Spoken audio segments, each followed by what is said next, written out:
ธรรมอันจะนำมาซึ่งความสุขความเจริญอย่างแท้จริงการฝึกตนเองให้เป็นผู้มีวินัยจึงมีคุณประโยชน์อย่างยิ่งควรที่ทุกคนจะได้ฝึกหัดปฏิบัติจนเป็นปกตินิสัยพระบรมราโชวาทพระบาทสมเด็จพระเจ้าอยู่หัวจบข่าวเอกวินกากนิกบรรณาธิการข่าวทิติมาอินกลัมและบุญมาศรีมาศอ่าน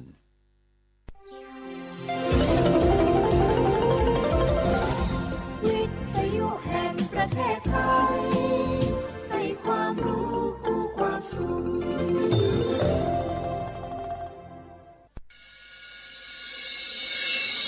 สถานีวิทยุกระจายเสียงแห่งประเทศไทยจังหวัดเชียงใหม่ AM 1476 กิโลเฮิรตซ์สถานีวิทยุภาคภาษาชาติพันธุ์แห่งเดียวในประเทศไทยที่มีความทันสมัยเชื่อถือได้สร้างอัตลักษณ์กลุ่มชาติพันธุ์สู่สากลโอโบดะจ้าโอมิชเปอร์เหมือนสุนคาปอกว่าย้อซงโอดูธรรมาสถานีวิทยุภาษาชาติพันธุ์แห่งเดียวในประเทศไทยทันสมัยเชื่อถือได้แล้วพบกันที่สวทเชียงใหม่ AM 1476 กิโลเฮิรตซ์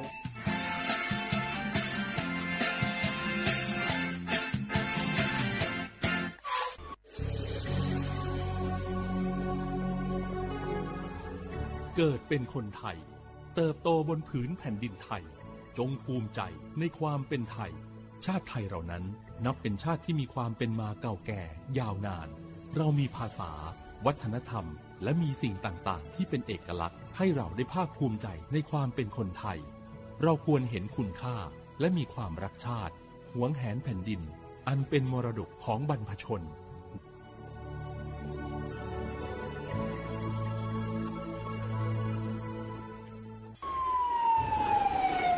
อามิตุเวเจโลกอดะเกดะวิมุหอซาติผาออยาอดูทะขอเปียเว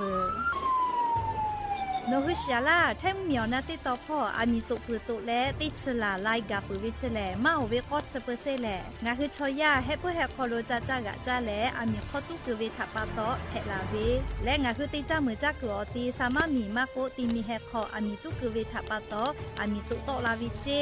อามิตุแลตอลาตาวิมุขอซาจะได้คาแลมาดาวิมุขอซา PM 2.5 แพเกแลกอแลติลาวิกอตุอูจาเวงาคือชอยาอานาจะได้ผาทะปาตออาสากะติขอย่อใหญ่เวเจอชโพซัดเซเวอานามาเลอานานิมัสอานาและอุนอเนลูไกเวเจสถาบันวิจัยวิทยาศาสตร์และเทคโนโลยีแห่งประเทศไทยงาคือไทยมีชอติเกนิมาลาเซจาดะและอามิตุเวคาเปเจอาเวกอดาเกดาวิมุฮอซาติผาเนคืออยาอดูติผาทะขอเปียเวเตจ้ามือจักกอติติผาทะปาตอมาดาวิมุฮอซา PM 2.5 จะได้ผามากาโตลาจุอโปโครงการนโยบายจะได้ผาทะตาและกาลาตาวิแลสำนักงานการวิจัยแห่งชาติอโมแพวิโยงาคือเจ้าวัดจิ้งใหม่ออกข้อต่อกือตีออกคโลโฆษณาติผาคือกาเวลโกจ้าดาลาแพวิโยอลโกงาคือจิ้งใหม่ออกคโลเวสถานีวิทยุกระจายเสียงแห่งประเทศไทยจังหวัดจิ้งใหม่แลออกข้อต่อเวสายาติผาสู่ไกเวกาวูจ้า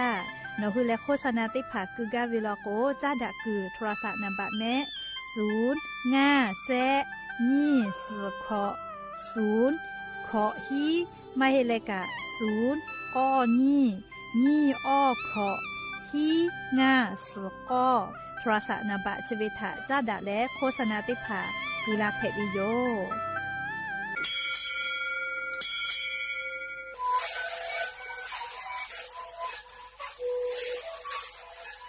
ชีวิตคือหนูคือรักแค่เชื่อดีออกข้าวเฉลยและหุบข้าวตัวออกดีจังหวะที่หนูAM มาบ้าเต็งที่โอหาสุดๆกิโลเฮ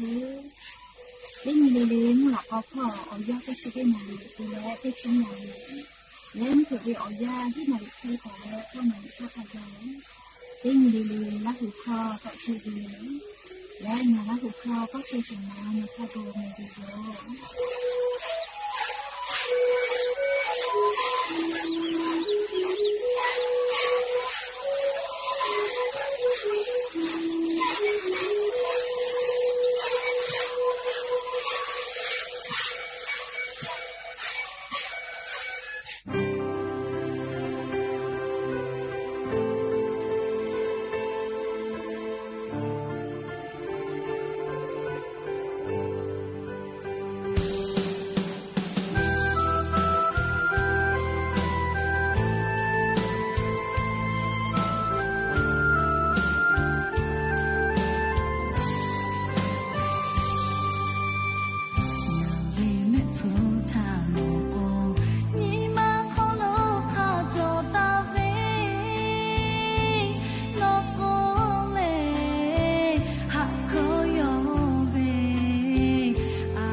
บูดัดจาวิโย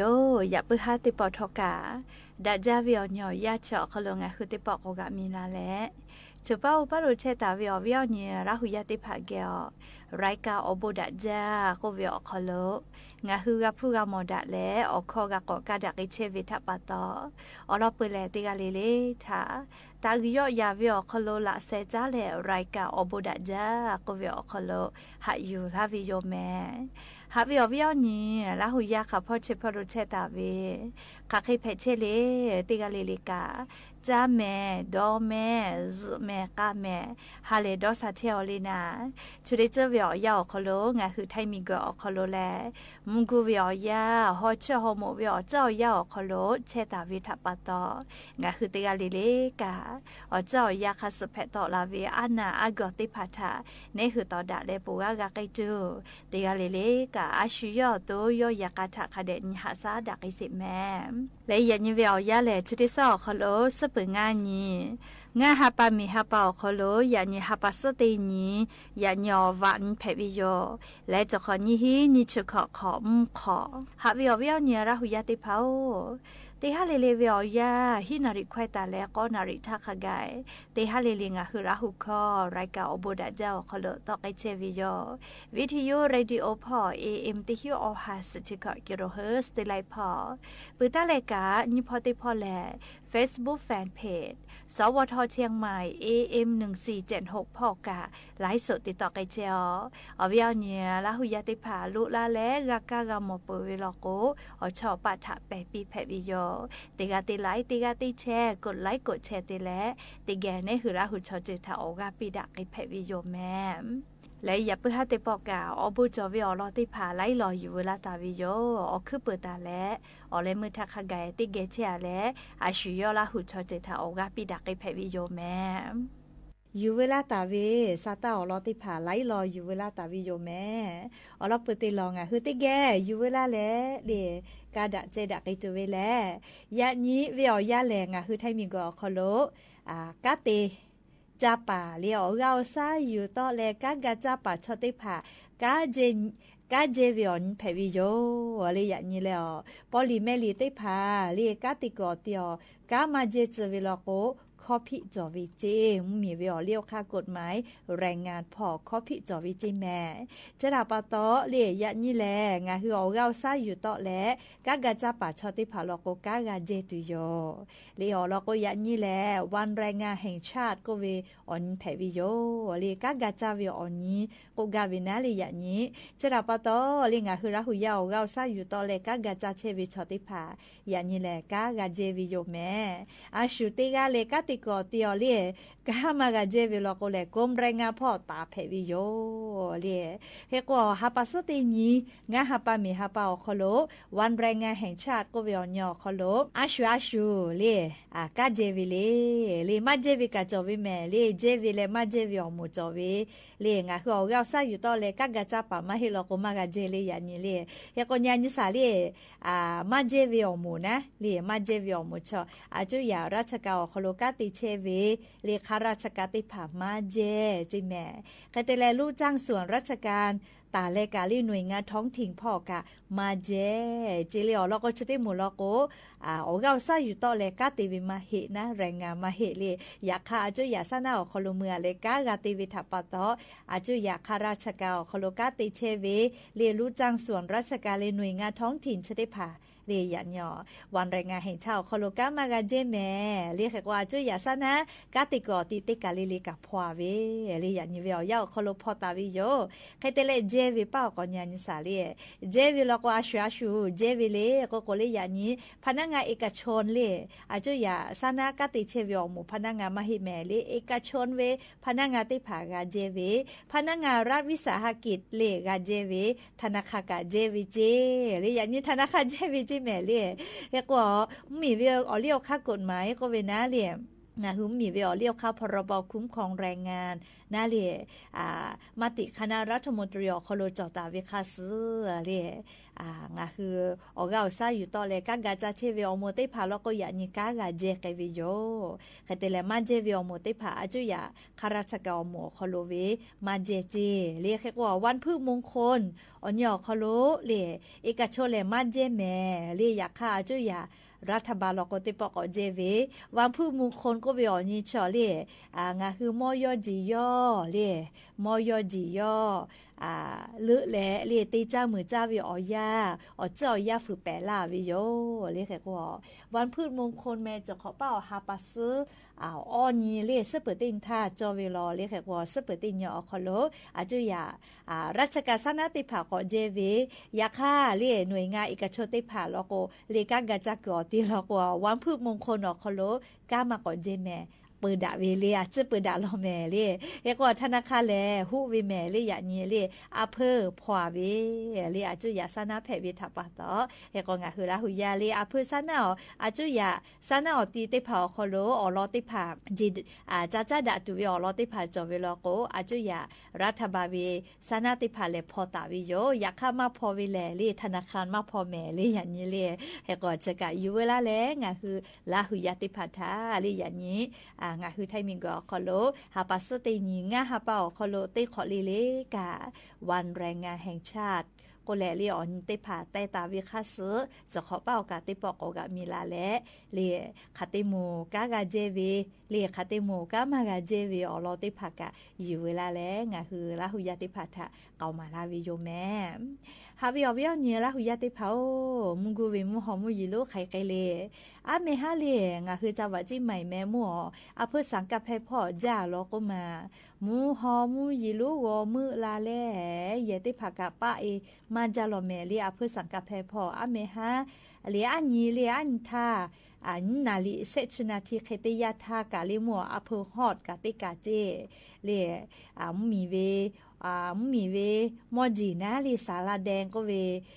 เยติฮาเซชขอกาเวพะเยอคอโลเวกะมือบายวิเจลีไปแลลูวิสิเวกะผู้เวจิแม่อันทัชจาลอแม่เล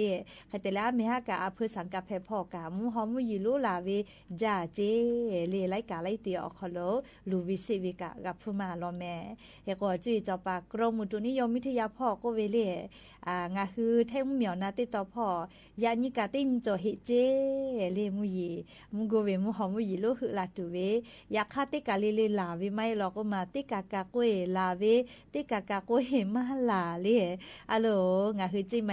วีหรอกเลมาลาหมอเพื่อสันไซกะลาหมอก็มา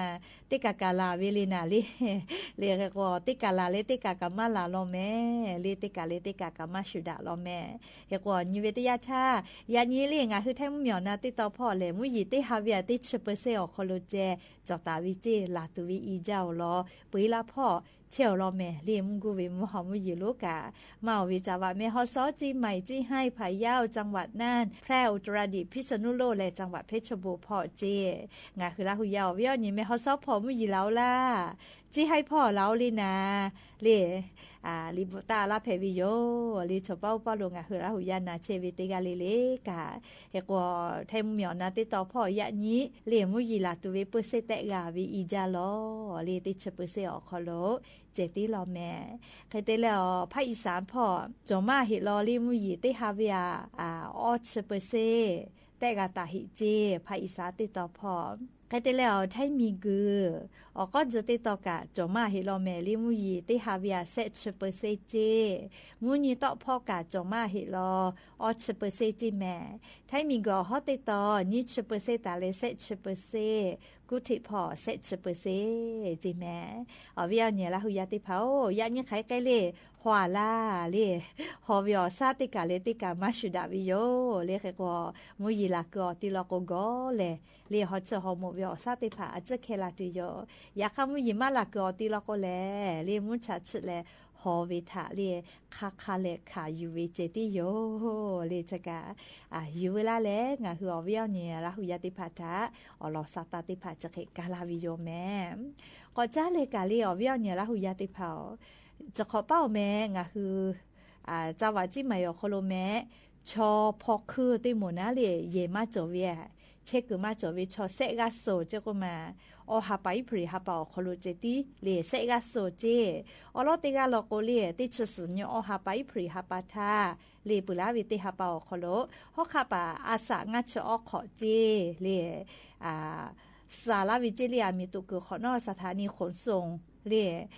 ขอนอเป่าเจงะคือจิใหม่คโลเล่ลูกแม่จะเกิดจิใหม่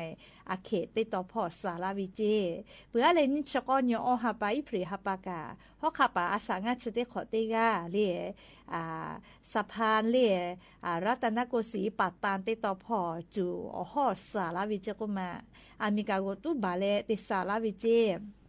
เฮโกนิเวติยาทากอเปียเมอาทิจูอาลาวิเจกุมาอาทิจูอาเวออกไข่ออกคอตอาลาวิเจเลนาเวอกือนาเลคเตเลอตุลก็สเลอามิกาตุบาเวโลเจนักนาต้อยเตเลเลอวบาลาวิเจ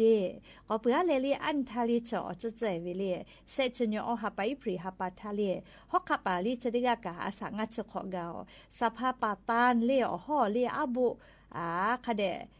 คาเดกอเลอเมฟักกับเบเลซาลาวิเจคาเตเลกอญาณิวิชอหมอกอนาขวาเมสคาเบตอลาวิเจเลยาคาอาทิจัววิอก็ให้ตัวกูมาหมอเจเขก็ญาณิสิเลปทุนชกอญิเตกาสเลเซชญิกาเตกาสตินเตกาสวิก็มาปทุเลมาวิชอพกคือติหมูลอเจก็มาเชกุเยอเตียวตามาจอวินาเลเขก็ยาเซทาเลอจะเจซาตาอโตลาวิแลชวคอดอเปป่านาเลยยูกาโอก็วิโยเลนิกานาเลยนิกาดอเปเวลจิชเตกาเลเลอวสะพานรัตนโกสิอหอเตกาเลจุหอเลฟ้าห้ามอคโลกาวิเตกาเลยูกาโอจิแม่เลชวคติดอเปเวโอติตุแม่กะติเลวิบากะอึจาเฮเลชวดอเปวิเลเขก็ตานูยูกาโอจิแม่เลชวคอดอเปวินิกาดอเปลอจิก็มาชเตกาติเลเขก็ดอเปฮิเลกามีติกะก็ตุบาวิลอจิก็มาเลอยากคติกาตุก็ไม่ฟ้าอบุเบอาลาวิเจเลเขก็ยูกาโอจิแม่เลชติคือเลเขก็ตานูติพายอดถากะเจนาปิเชวินามาติชวดอเปวิเลเฮก็ยอดชอลีจิฮากะดอเปจอวิเจเลชดิคือตานูสพอแม่ปิงยอดถาลีกะทิเจนาเชเวเลรอเลรอจ้าป่ามาโกเลฮาวิโกเวเลแม่ชอบป่าไม่ชอบมายาจุสเอเตกาทักขไกกะลิงะคือชวดอเปตูขอมาจอเลชอเตกาลีเลกะเลชอเพวิอคโลชุยอตุยอฟุจอวิแม่เลจระปะตอชวดอเปมาเพเลชอวูเตกาทักขไกกะงะคือดอเปตูขอมาจอเลเขก็ชอดอเปวิแล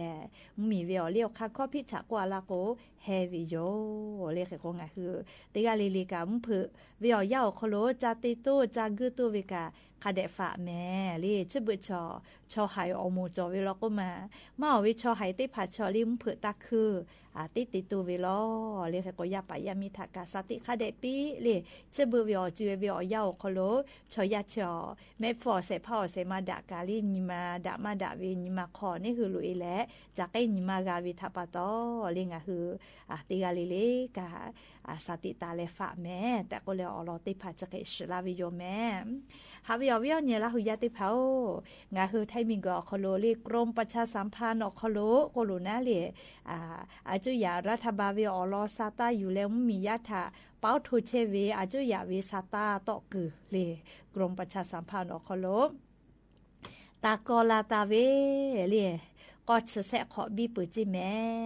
อะโลงาคือกรมประชาสัมพันธ์คโลเลียอาจุยาวิรัฐบาลวิอลอซาตาอยู่แล้วมียะถาเป้าทุวิอคโลกาเลออกขอยากันยาละโกเลชอติจุยเขกาเราล้อแม่เลก็จะแสขอกาวิจิแมลีกรมประชาสัมพันธ์คโลตากอลาตาวิกาเฮก็งาคือเลงาคือกาออกข้อตอกอตีสถานีวิทยุกระจายเสียงแห่งประเทศไทยจังหวัดจิใหม่เชกาเลกรมประชาสัมพันธ์ฮอลุเชตาวิโยเลียอาจุยารัฐบาลวิ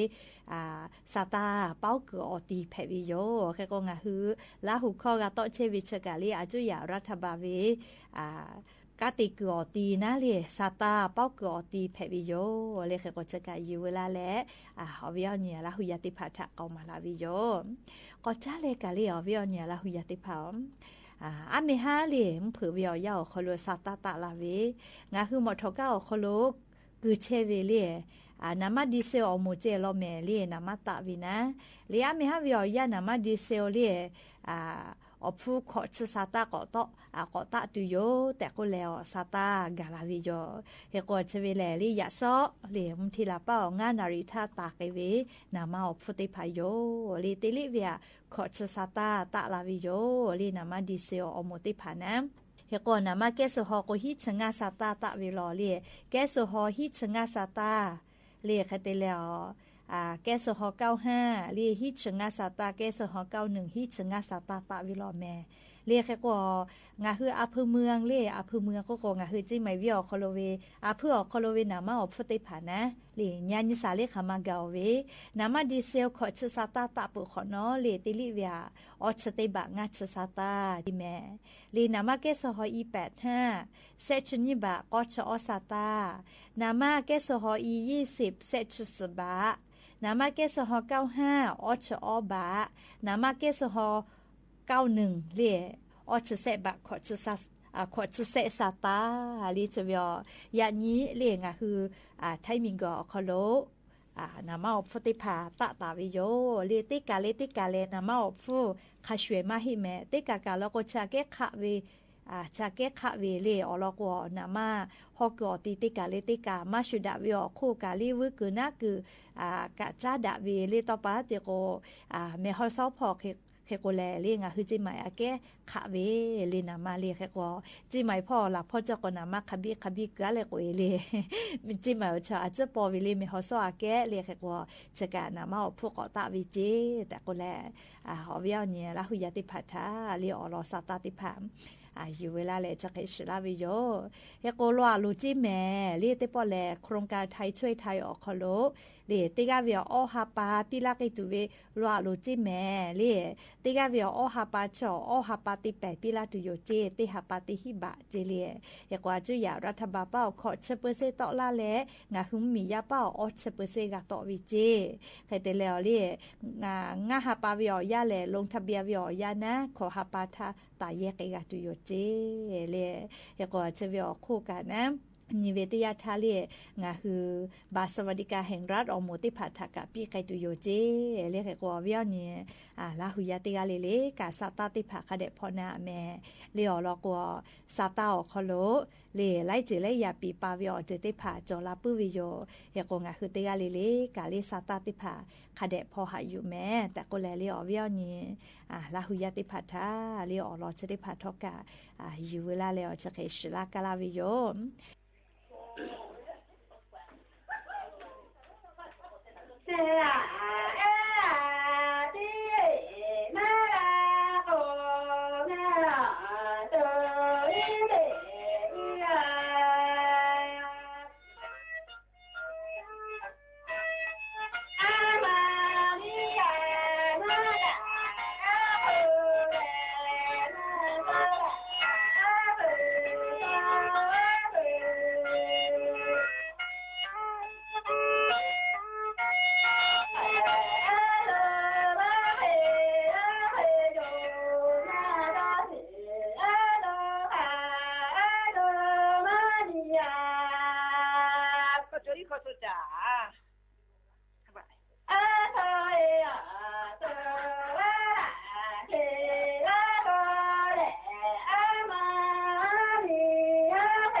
สถานีวิทยุกระจายเสียงแห่งประเทศไทยและเครือข่ายทั่วประเทศเสนอข่าวต้นชั่วโมงรู้เร็วรู้จริงเกาะติดทุกสถานการณ์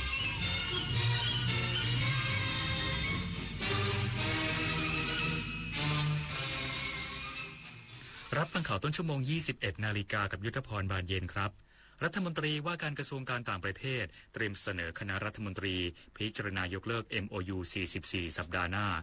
อีกสักครู่กลับมาติดตามรายละเอียดครับดุจตะวันผู้จันฉายประกายล่าพระราชา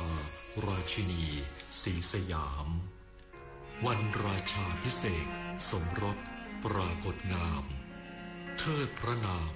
สองพระองค์ทรงพระเจริญด้วยเกล้าด้วยกระหม่อมขอเดชะ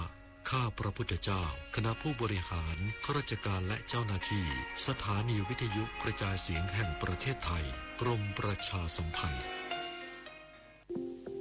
93 ปีกรมประชาสัมพันธ์จากจุดเริ่มต้นของการสื่อสารภาครัฐสู่บทบาทสำคัญในการเชื่อมโยงรัฐกับประชาชนมุ่งนำเสนอข้อมูลข่าวสารที่ถูกต้องเข้าถึงง่ายเชื่อถือได้สื่อสารความจริงสร้างความเข้าใจเคียงข้างประชาชนก้าวสู่ยุค OTT อนาคตการสื่อสารยุคใหม่อย่างสร้างสรรค์และยั่งยืน3 พฤษภาคม93 ปีกรมประชาสัมพันธ์พามาจับไต่ AI ภาพและคลิปที่เห็นเป็นเรื่องจริงหรือ AI สร้างบางรูปบางคลิปก็สมจริงจนหลายครั้งแทบแยกไม่ออกแต่เดี๋ยวก่อนยังมีจุดที่ช่วยให้จับผิดได้สังเกตนิ้วมือบิดเบี้ยวผิดธรรมชาติใบหน้าสมมาตรเกินจริงผิวเนียนเกินไปเหมือนพลาสติกแสงและเงาไม่สัมพันธ์กันตัวหนังสือเพี้ยนเหตุการณ์เกินจริงจนน่าสงสัยก่อนแชร์ก่อนเชื่อก่อนตกใจหยุดดูให้ชัวร์อีกครั้งเห็นโฆษณานี้ไหมกู้ง่ายอนุมัติไวไม่เช็คเครดิตแถมได้เงินวันนี้เลยนะหยุดเลยนั่นมันสูตรโกงชัดๆกู้ง่ายอนุมัติไวไม่เช็คเครดิตเท่ากับโดนโกง 100% แต่เขาบอกโอนค่าธรรมเนียมก่อนแล้วได้เงินเลยนะนั่นยิ่งชัดโอนก่อนเท่ากับเสียเงินฟรีมิจฉาชีพในคราบเงินกู้หลอกผ่านแอปและโซเชียลสุดท้ายไม่ได้กู้แถมเสียเงินฟรีเช็คให้ชัวร์ก่อนกู้ทุกครั้งเซฟเงินเซฟตัวเองรองนายกรัฐมนตรีและรัฐมนตรีว่าการกระทรวงการต่างประเทศเตรียมเสนอคณะรัฐมนตรีพิจารณายกเลิก MOU 44 สัปดาห์หน้าพร้อมย้ำไม่ใช่การยุติการเจรจาแต่เป็นการปรับทิศทางการเจรจาพื้นที่ทับซ้อนทางทะเลไทยกัมพูชาให้คืบหน้านายศรีหศักดิ์พวงเกตแก้วรองนายกรัฐมนตรีและรัฐมนตรีว่าการกระทรวงการต่างประเทศกล่าวถึงภารกิจด้านการต่างประเทศช่วงที่ผ่านมาและการเข้าร่วมการประชุมอาเซียนสหภาพยุโรประดับรัฐมนตรีณประเทศบรูไนว่าที่ประชุมได้หารือเกี่ยวข้องกับการรับมือกับสถานการณ์โลกในปัจจุบันและการผลักดันการทำเขตการค้าเสรีระหว่าง2เขตเศรษฐกิจอาเซียนและ EU รวมทั้งเพื่อดึงดูดการลงทุนในโครงสร้างพื้นฐานโดยเฉพาะพลังงานสะอาดอาเซียน Power Grid ซึ่งในการประชุมดังกล่าวได้มีโอกาสหารือทวิภาคีกับนายปรักษ์สุคนรองนายกรัฐมนตรีและรัฐมนตรีว่าการกระทรวงการต่างประเทศกัมพูชาโดยฝ่ายไทยได้แจ้งให้ฝ่ายกัมพูชาทราบว่าไทยเตรียมเสนอคณะรัฐมนตรีพิจารณายกเลิก MOU 44 ในสัปดาห์หน้าซึ่งการยกเลิก MOU 44 ไม่ได้หมายความว่าจะเป็นการยุติการเจรจาแต่เป็นการหาแนวทางใหม่ในการเจรจาขณะนี้กัมพูชาเป็นสมาชิกของภาคีอนุสัญญาว่าด้วยกฎหมายทางทะเลระหว่างประเทศมองว่าจะเป็นอีกหนึ่งช่องทางที่จะสามารถเจรจาได้บนพื้นฐานของอนุสัญญาดังกล่าวเพื่อให้การเจรจาที่หยุดชะงักมานานกว่า20ปีมีความคืบหน้าขณะที่ฝ่ายกัมพูชาได้แสดงความต้องการให้มีการจัดประชุมคณะกรรมการปักปันเขตแดนโดยเร็วด้านฝ่ายไทยระบุว่าการประชุมดังกล่าวจะต้องมีการเตรียมการที่ดีเนื่องจากปัจจุบันสถานการณ์มีการเปลี่ยนแปลงไปพอสมควรเพราะมองว่าประเด็นสำคัญถึงแม้จะมีการหยุดยิงในพื้นที่แต่ต้องการหยุดยั้งสงครามทางวาจาระหว่างกันโดยทั้งสองประเทศต้องมองไปข้างหน้าและสร้างบรรยากาศที่ดีระหว่างกันเพื่อสร้างความไว้เนื้อเชื่อใจเพื่อพัฒนาไปสู่การฟื้นฟูความสัมพันธ์และความร่วมมือต่างๆที่เกี่ยวข้องกับเขตแดนได้ทั้งนี้รองนายกรัฐมนตรีและรัฐมนตรีว่าการกระทรวงการต่างประเทศจะหารือร่วมกับฝ่ายกัมพูชาอีกครั้งในโอกาสของการประชุมสุดยอดอาเซียนครั้งที่48ที่จะมีขึ้นที่เมืองเชบูประเทศฟิลิปปินส์ต่อไปชวนันท์มาลีรายงานรัฐมนตรีประจำสำนักนายกรัฐมนตรีสั่งคณะกรรมการคุ้มครองผู้บริโภคตรวจสอบร้านปั้นดินเผาไม่จัดส่งสินค้าให้ลูกค้าเพื่อคืนความเป็นธรรมให้ผู้บริโภคนางสาวสุภมาศอิสระภักดีรัฐมนตรีประจำสำนักนายกรัฐมนตรีสั่งการให้สำนักงานคณะกรรมการคุ้มครองผู้บริโภคหรือสคบเร่งตรวจสอบกรณีนักท่องเที่ยวใช้บริการปั้น และฝากเผาเครื่องปั้นดินเผาที่เกาะเกร็ดจังหวัดนนทบุรีแต่ไม่ได้รับสินค้าตามกำหนดเนื่องจากมีผู้ร้องทุกข์ว่าเข้าใช้บริการปั้นและเผาเครื่องปั้นดินเผาในราคา100 บาทค่าบริการจัดส่ง30 บาทใช้ระยะเวลาในการเผาและจัดส่งประมาณ1 เดือนจากการสอบถามข้อเท็จจริงร้านค้าชี้แจงว่าทางร้านได้ประสบอุทกภัยน้ำท่วมทำให้เอกสารที่ใช้ในการจัดส่งเครื่องปั้นดินเผาของผู้บริโภคบางรายสูญหายและไม่สามารถจัดส่งได้หากผู้บริโภคที่ยังไม่ได้รับและประสงค์รับเครื่องปั้นดินเผาให้ติดต่อร้านค้าเพื่อแจ้งที่อยู่ในการจัดส่งและหากผู้บริโภคไม่ประสงค์รับเครื่องปั้นดินเผาทางร้านยินดีคืนเงินค่าบริการเผาและค่าจัดส่ง130 บาทให้ทันทีซึ่งทราบว่าผู้ร้องเรียน1 รายได้รับเงินคืนเรียบร้อยแล้วและอีก3 รายอยู่ในระหว่างการพิจารณาเงื่อนไขของร้านค้าทั้งนี้ได้เน้นย้ำสคบเร่งให้ความช่วยเหลือเพื่อคืนความเป็นธรรมผู้บริโภคขณะเดียวกันขอเน้นย้ำถึงสิทธิ์ของผู้บริโภคในการซื้อสินค้าและใช้บริการทุกครั้งควรเก็บหลักฐานการรับเงินเพื่อความสะดวกในการติดตามกรณีมีการละเมิดสิทธิที่เกิดขึ้นในอนาคตและฝากถึงร้านค้ารวมทั้งผู้ประกอบธุรกิจทุกรายให้ประกอบธุรกิจด้วยความซื่อสัตย์สุจริตและเป็นธรรมปิยาพันธ์ยังเทียนรายงานน้ำมันทุกหยดมีค่ารู้ใช้รู้รักษาวันข้างหน้าไม่ขาดแคลนจบข่าวยุทธพรบานเย็นอ่านรับฟังข่าวครั้งต่อไปเวลา 22:00 น.ครับติดตามข่าวที่นำเสนอไปแล้วได้ที่ www.thainews.prd.go.th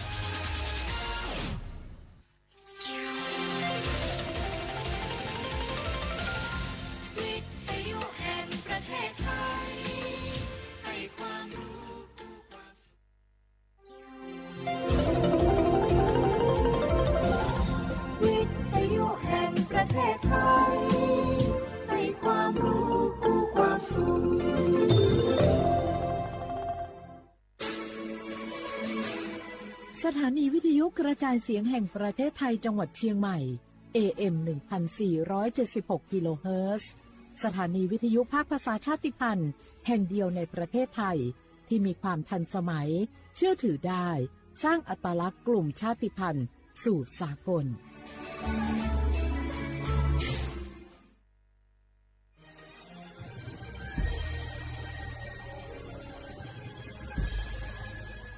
เกิดเป็นคนไทยเติบโตบนผืนแผ่นดินไทยจงภูมิใจในความเป็นไทยชาติไทยเรานั้นนับเป็นชาติที่มีความเป็นมาเก่าแก่ยาวนานเรามีภาษาวัฒนธรรมและมีสิ่งต่างๆที่เป็นเอกลักษณ์ให้เราได้ภาคภูมิใจในความเป็นคนไทยเราควรเห็นคุณค่าและมีความรักชาติหวงแหนแผ่นดินอันเป็นมรดกของบรรพชนร่วมภาคภูมิใจในความเป็นไทย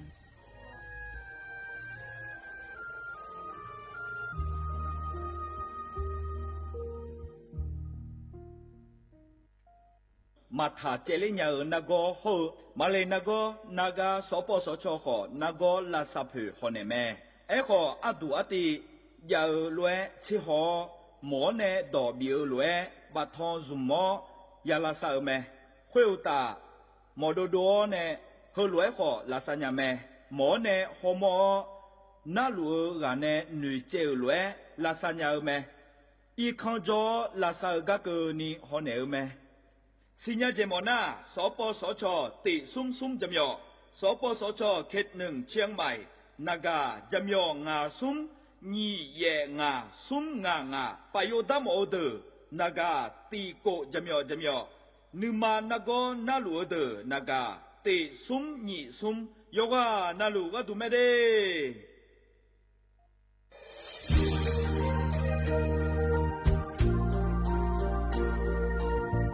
ไอเยี่ยวที่เขาหลวงวันในทีมเชียงใหม่และขั้วเธออุหฮาเลกะกอวัชนีจากะกอ PM 2.5 กะกอฮอลดามาเด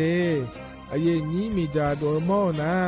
ทกศูนย์อำนวยการและแก้ไขปัญหาไฟป่าหมอกควันและฝุ่นละอองจังหวัดเชียงใหม่ละเพื่อนากาซาโบจำยองาซุมตีงีเย่จำยอเยียงจางเลยงานไม่เดแกมาเมื่อฮอปาย้อนยุ่มได้จางอาเดเย่เงี้ยวทกปชมีจาอุหาและฮอใน PM 2.5 กะกอฮอลูดาอากกะมาคาทกแอปพลิเคชันไฟดีและคู่ปาเนออนุมายานะมีจามาบิเคเจเด อันอายามก็ดูนะขอนี้อันตีบาลาติเสียในอันสมเชติบาลางาซีอาคนนี้พังหายาโกช่วยกันนี้อาส่วนมาขาจะบ่อนายย่อปายุบ่อยเจเดเหนือเหมือในสำนักงานประชาสัมพันธ์จังหวัดเชียงใหม่นะที่ฟอลโล่กุมะมือดาราญานีทีมเชียงใหม่และขั้วเธอที่ฟอลโล่เกิดดามาเด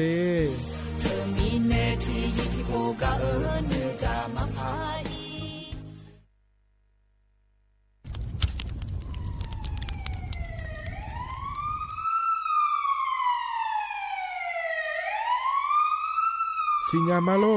อเดือไทยมีขอในละตาหอปามีจายโคนาลูเปื้อบ่ชอที่ยับยุ่มแลก็แงกวยชิบยุ่มกันนี่มีอันนี้นะชอหาในอาหุมโป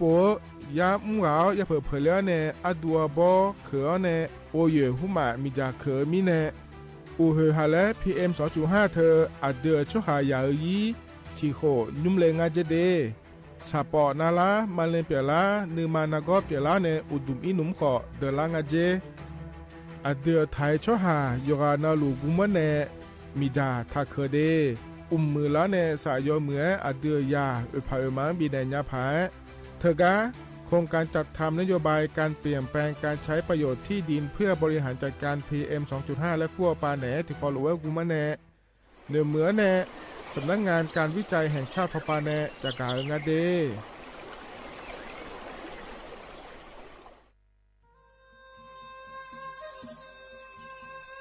ยอโปนาลูเฮตาฮอดาเงอูเฮฮาเล PM 2.5 เฮมีดาลางาเลสีลางาอาดูมาเนจังเงดเจอปะปะกัวเงเจมีจาเคมีเนเฮดดตอลูชัวยามอดเดลาเนมัวฟาเนียมามึงาเดมีเนพิลาขบยานาลาฮอเนสาโกพปานากอขอนีเปลายังาอาดูมาโยกานาลูกุมเนมีจามาเคนีโยฮาเนยับมุนยับเผลอเธอโลไถในเฉเนวิเกมีจามีกาพี่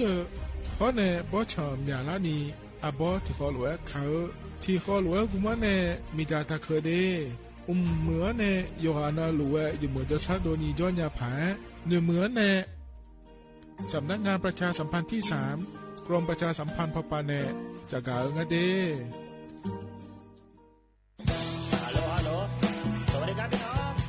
เยื่อนี้เดือขยาวโฆษณาไกกะกอสถานีวิทยุกระจายเสียงแห่งประเทศไทยจังหวัดเชียงใหม่พปาเนบีเคฮอมอนาแอออนหลิญาเมเจสถานีวิทยุกระจายเสียงแห่งประเทศไทยเฮนาอย่าซิมก้อนบีดู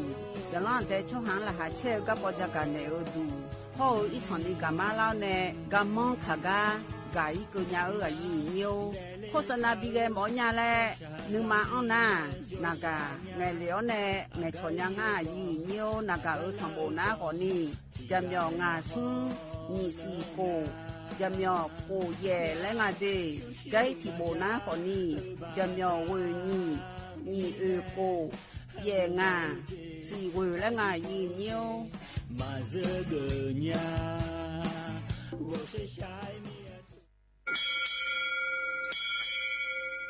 โอบูดาจ้า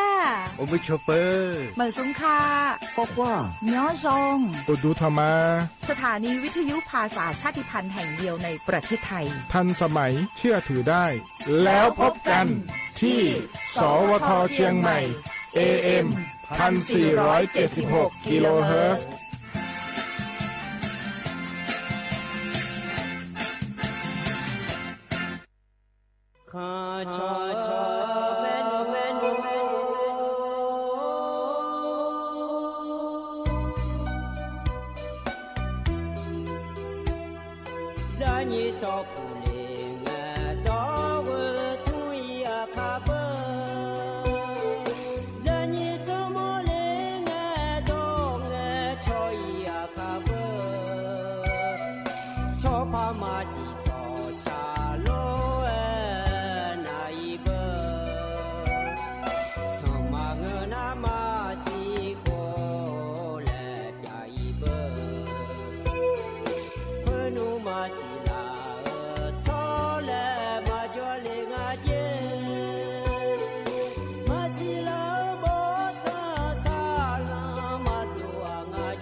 mi đau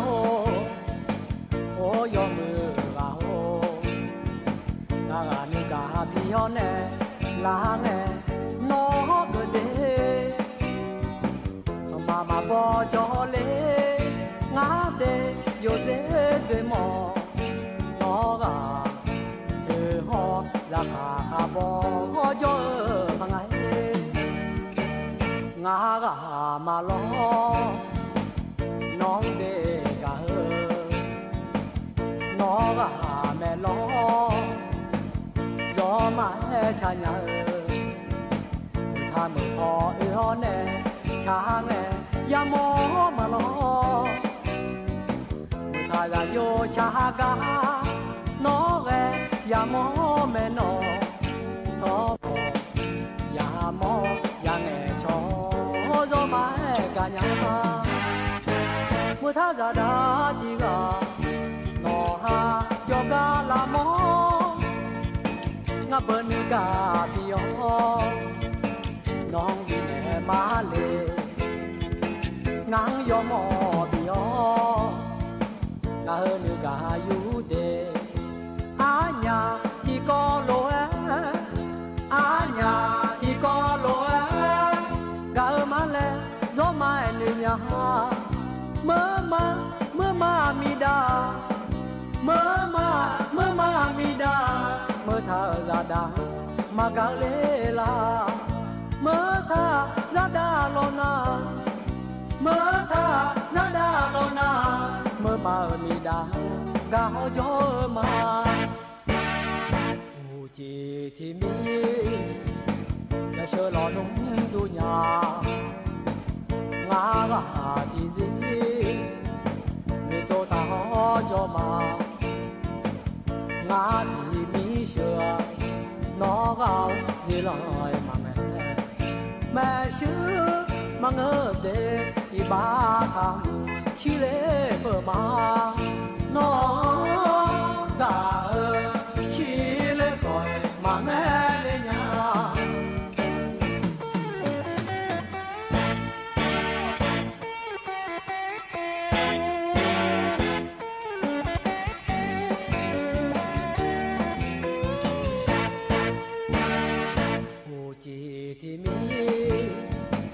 เชื่อหลอนุ่มดุญา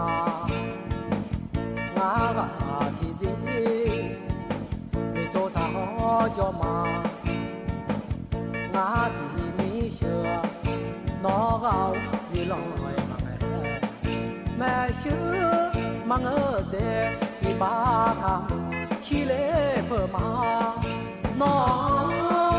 กาขี้เล่ก่อยมาแม่เลียน้องกา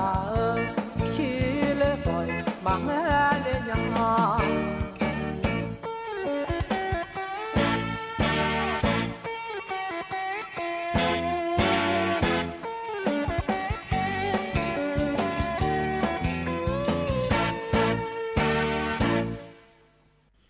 อุจิพออุดุธรรมะเดเยนี้มีขังยาโยกานาลุเนลอเยเนียวแห่นิมจินาจอนเจองานงานกะลาแม่เยเนียวันศุกร์งานในเยนี้ถึงมีแน่ลอนิมจิงานแน่จอดามาเยเนียเดเจลังอุสอยามละเคเยนี้อายุมีดอนในยาถอนเจอเยเนียอินนนะขอเนี่ยบาลางาเสียงเลยมีแน่ลอเลยเยนี้อันหัวเยนี้นะถอนเจออันเฮไพ่เดเยเนียเดอุสอุจิพาจิมาเยเนียเราบราติสินที่โปโหลวยพามีเนี่ยเราเจลังเงจอนะขอเนี่ยวันจันทร์วันพุธวันศุกร์เงินนะอุสปางาเยนี่นะถอนจุเนี่ยวันอังคารเท่านั้นวันพฤหัสอุจิเอาไปแล้วถอนจุไล่ไอ้ขอเนี่ยให้ยุ่มอีนนะโยสึกสีแล้วดูเลยมีเนี่ยเรา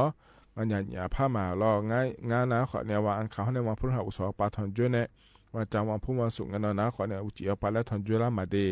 ถึงมีแน่ล้ออีนายวันศุกร์เนาะอุจิอายันมาคุยฉลามีแน่ล้องานแน่อายุเชื่อมือแน่ที่คอโลเวจอดามาเยเนี่ยนาลีอวยล้านแน่นาลีเชื่อหลังเกินนี่ล้อไอ้ขอเนี่ยโกนจอนนะอายุที่ล้อเกิดทำมาเดเยเนี่ยเดโกนอายันมาคุยนะล้อเยเนี่ยทกาอายุมีดอนแน่ทอนจนแน่ล้อจอนเงินนะขอเนี่ยงานแน่ที่คอโลเวแล้วจอดามาเยเนี่ย เฮอีเนาะเกนาเดเยเนเดเธอ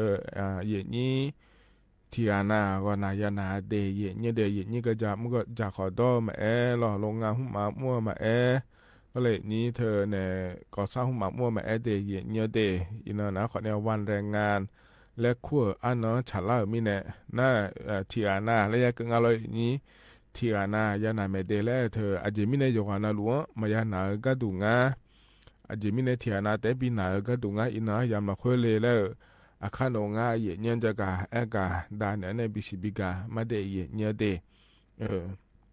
น่าเธอแต่มาเงือล้อ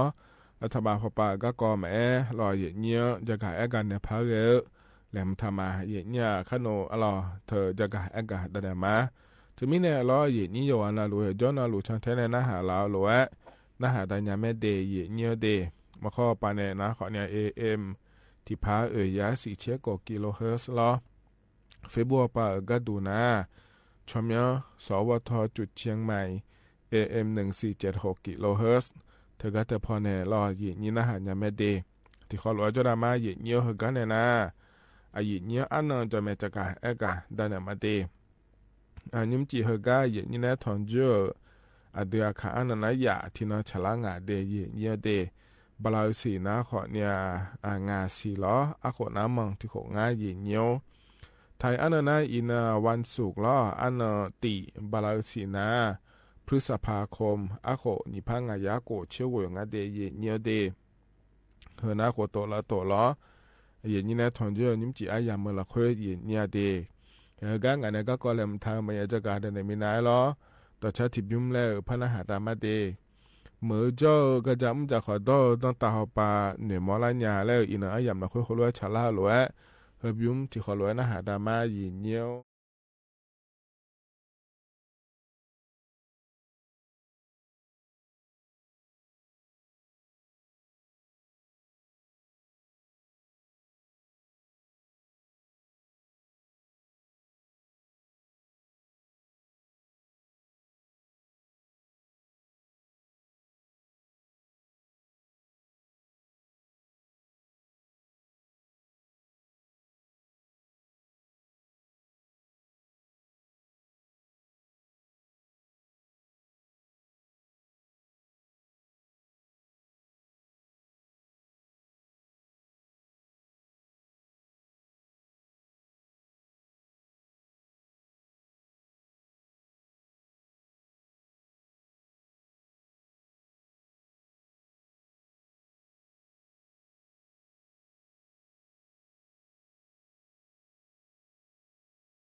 ธนาขอนี่มือจ่อกระจำจะขอโตนตาปาหน่วยมอลัญญาและชาต่อชาเดยานาหาเบียวดูยอหานาลูกล้อเย็นเนียวเฮก็จะนอปาล้อเนี่ยนะหาล่ายอหานาลูกอุตุธรรมะเดยเย็นเนียวเดเธอมาข้อปาเนี่ยนะหามาเฟซบุ๊กปาเนี่ยนะหามาล้อเลยเย็นนี้ล้อนังกาเนี่ยล้อยอหากายอหายำดาสดาหล่าล้อเย็นเนียวเทียนาขอเดือขอเดือล้อนาชาขอยาหล่อโลแล้วล้ออุเย่นะขอนี่แห่จียายาสาวโลแล้วล้อเลยอินเจนาอยากมั่วล้อเย็นเนียวอินุ่มนาขอเนี่ยซาเลยนะหาจอตัวล้อเลยเย็นนี้ที่เขาล้อจอดามาเดยเย็นเนียวเดเฮก็เย็นนี้นะก็ต้องเชื่อก็มารัฐบาลป่าก็มาเย็นนี้จะกะกะดันเนี่ยมาเย็นเนี่ยล้อถึงมีในเฮก็อัดดันเบก็จะกะกะดันเนี่ยมาเย็นเนี่ยเดแต่อินนะขอนี่อัดดันเบดาวนง่าเย็นเนี่ยถึงก็รัฐบาลป่าในเย็นนี้โครงการไทยช่วยไทยและขั้วถึงจันดาหลาเนี่ยหยอล้อเย็นเนี่ยหยอเธอนะขอเนี่ยไทยช่วยไทยและขั้วเธอล้อเลยเย็นนี้ที่ว่าการอำเภอมิชิล้อเย็นเนี่ยเกินในเรื่องเดเย็นเนี่ยเดอย่างจนเจองานล้อวันศุกร์งานและงานเถียนเนี่ยไทยมีเขาเดือนนี้เย่ยาสีเชี่ยอำเภอมิชิล้อเรื่องง่ายเย็นเนี่ยล้อเธออาจจะห้างสรรพสินค้าและคงล้อมีจะโดนนี่ล้อเธอเดือดล้อบิ๊กซีโลตัสท็อปแมคโครหุ้มหมายยมอย่างกันในงานเถียนเนี่ยล้อเธอก็ในเรื่องเย็นนี่ล้ออัพเจมายะมาเพื่อเจเนี่ยเยอะเนี่ยก็ดูเดและงานเถียนเนี่ยล้อเย็นเนี่ยมีขอนี่เยอะดูรออินเมื่อยังเดินนะรอเลยเย็นนี้น่าอินอัดดันไปดาวนอนแต่งอาชีพเดเย็นเนี่ยเดเธอเนี่ยจนเจองานเนาะอย่าจอนรูบลาสิละคุยล้ออายุที่กาแม่เดเย็นเนี่ยเดก็ไม่หัวปาก็ดูนะขอนี่อันนั้นอันนั้นเช่นงาอันนั้นนี่เช่นนี่ข้อเนี่ยอันนั้นนี่เชื่อว่าเกินเนี่ยอย่างนั้นสิเย็นเนี่ยเราเธอไม่เนี่ยเย็นเนี่ยล้อเธออย่าจอนะล้วนงานนั้นเราวันศุกร์งานเราเลยอย่างนี้อย่านะขอเนี่ยเยอะเลยนะไม่เดี๋ยวหยอเดี๋ยวสิบจะย้ายมีเชื่อเป็นหัวหุ่มมาโลแล้วขอเนี่ยอย่าดูอย่างนี้ล้อเธอเนี่ยยังมาแค่อย่าสบจะดูเพราะเราอายามสบจะจอเลยอายามขอนี่เกล้าเพล่าดื้อมีแน่ล้อดามาแกล้ออยู่หาย้ายมีเชื่อเยอะพันเนี่ยไม่เลยสบจะมีเชื่อล้อหยอล้อหลัวเดียเยอะพันเนี่ยไม่เลยเยอะเนี่ยไม่เลยแล้วนะขอเนี่ยคอยเนี่ยแต่อเดียเนี่ยเดยอยู่หันในโลเจียนะขอเนี่ยเยอะเนี่ยแต่อเดียเนี่ยเดเฮออันนั้นแบบนองงานในนี้เฮอจะรอเนี่ยเธอมีเนี่ยเฮอนะขอเนี่ยรัฐบาลประเดี๋ยวเนี่ยชอบเกิดก็เกาะรอจะกะได้เนี่ยในบิสิบิกาเลยเดยเนี่ยเดอันนั้นจะที่ก็ดูรอเนี่ยเฮอก็เฮออะไรโครงการรัฐบาลประเดี๋ยวชอบเนี่ยรอเนี่ยเฮอก็บาลางาเสียอัดเบดามาเดและงาไทยเนี่ยเราถือก็ช่วยบิดอ่อนก็ดูล้อโครงการไทยช่วยไทย plus และขั้วถือก็ถึงล้อจะล่างเงี้ยขอเนี่ยมีอาโปมาอย่าเนี่ยเกิดล้อและขอเนี่ยเฮน่าเกิดละจอนเจแม่เนี่ยถือก็คณะรัฐมนตรีเอาไปบอจาก็ล้อดอ่อนเนี่ยบอจากแล้วเท่าไรนี้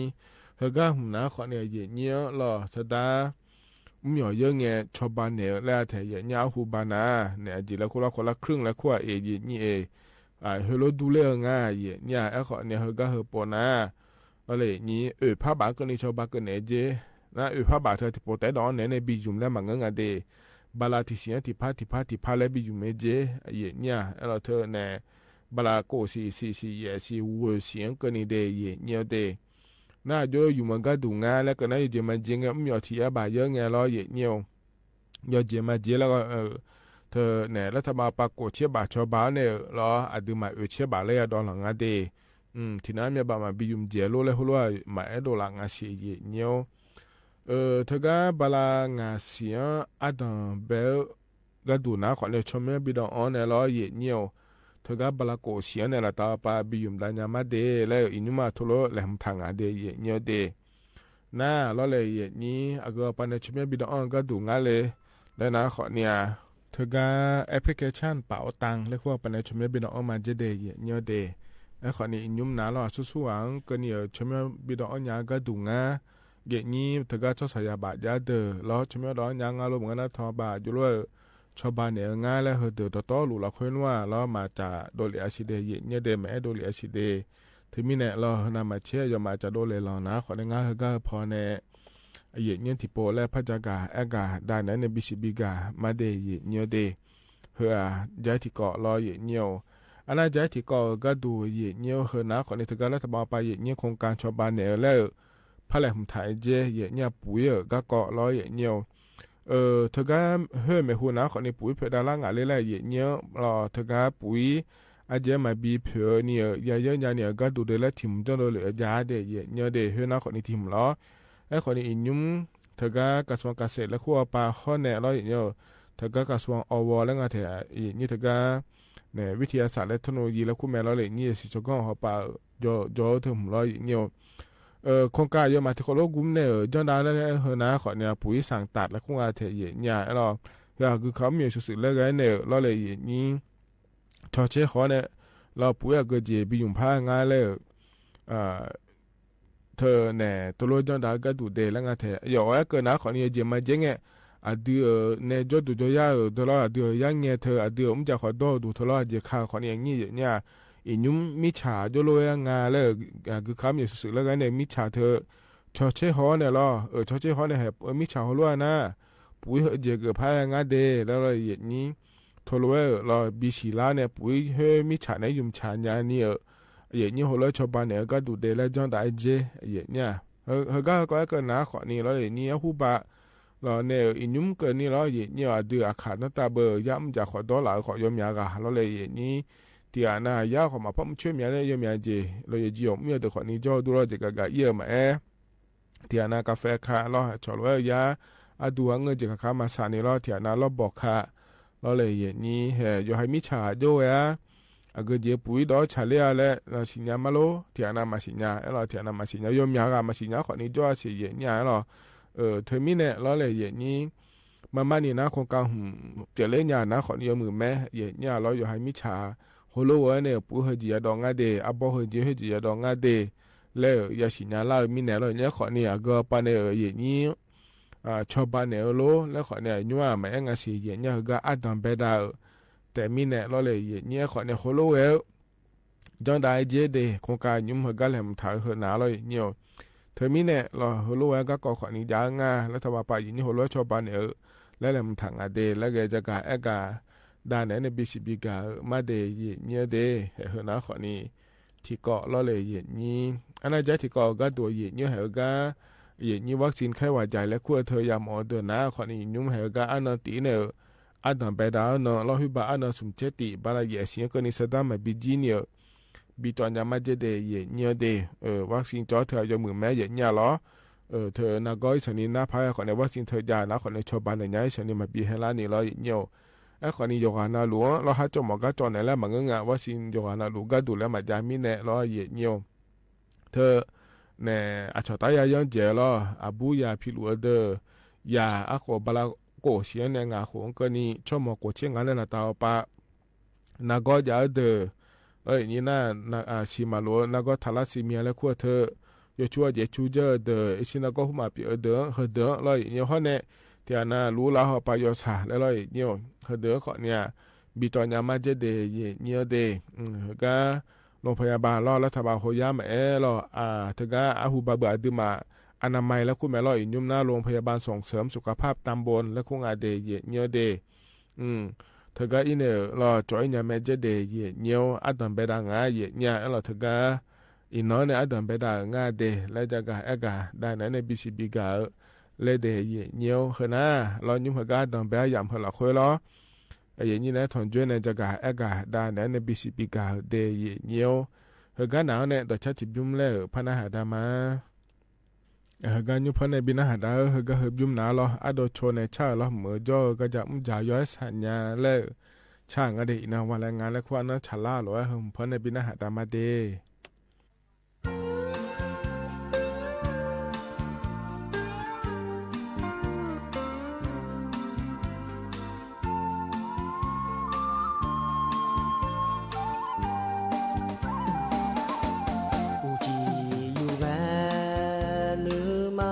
我 mi khờ khơi ta ngàn để xa lệ mơ phò yêu khao phiêu sư qua ga cha mơ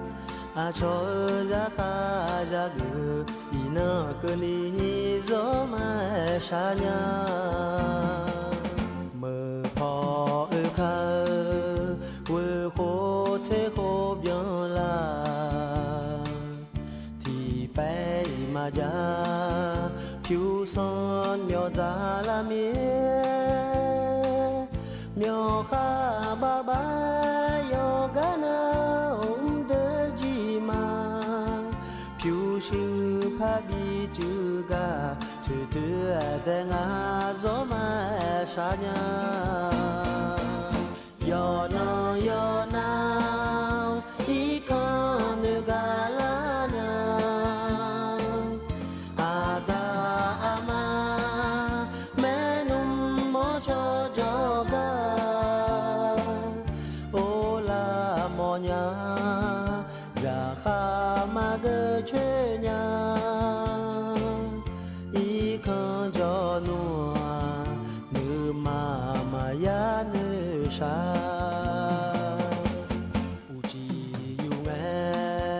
cha go pu thế có nhà u so yo na tua ne yam se nga i khang ga nhà lo pe bia bo ta na mơ gió mai bi nhà để liều cho ra ô cho la ma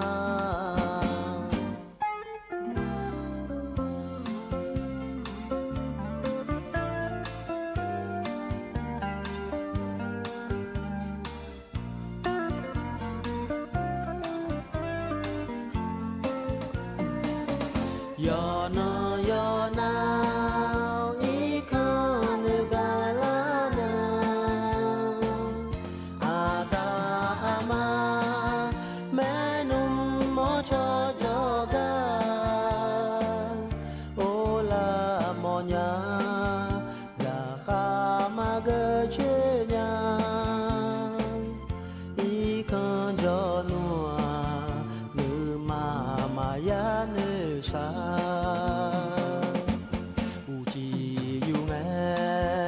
cha go pu thế có nhà u so yo na tua ne yam se nga i khang ga nhà lo pe bia bo ta na mơ gió mai bi nhà để liều cho rằng ô cho la ma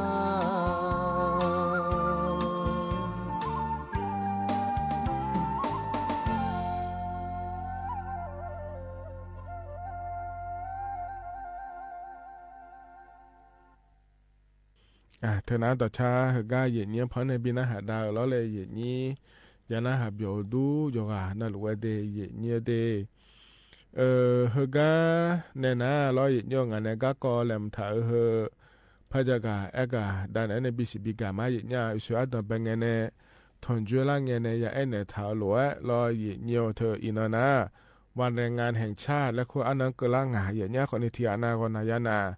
ที่อาณามายานาอาจจะมีนางาแล้วหัวเราจะกะอากาศแต่ไหนเนี่ยมานี่นะเราเลยอย่างนี้เธอวันแรงงานแล้วก็เธอหนาขอเนี่ยหูบานเนี่ยจะหลางาอย่างเนี่ยบาพลามิของปานในจอมแม่จะหลางาเดย์เนี่ยเดย์แล้วขอเนี่ยเดือไทยมีของเราคนหนาเลยเนี่ยก็จะนอนปาเขาละสี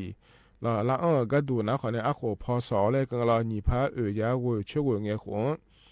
เบลเดย์เนี่ยเดย์นะหูบาลอยเนี่ยพลามิของปานาชอยุคอุตสาหกรรมและคงอาเทียเนี่ยล้อ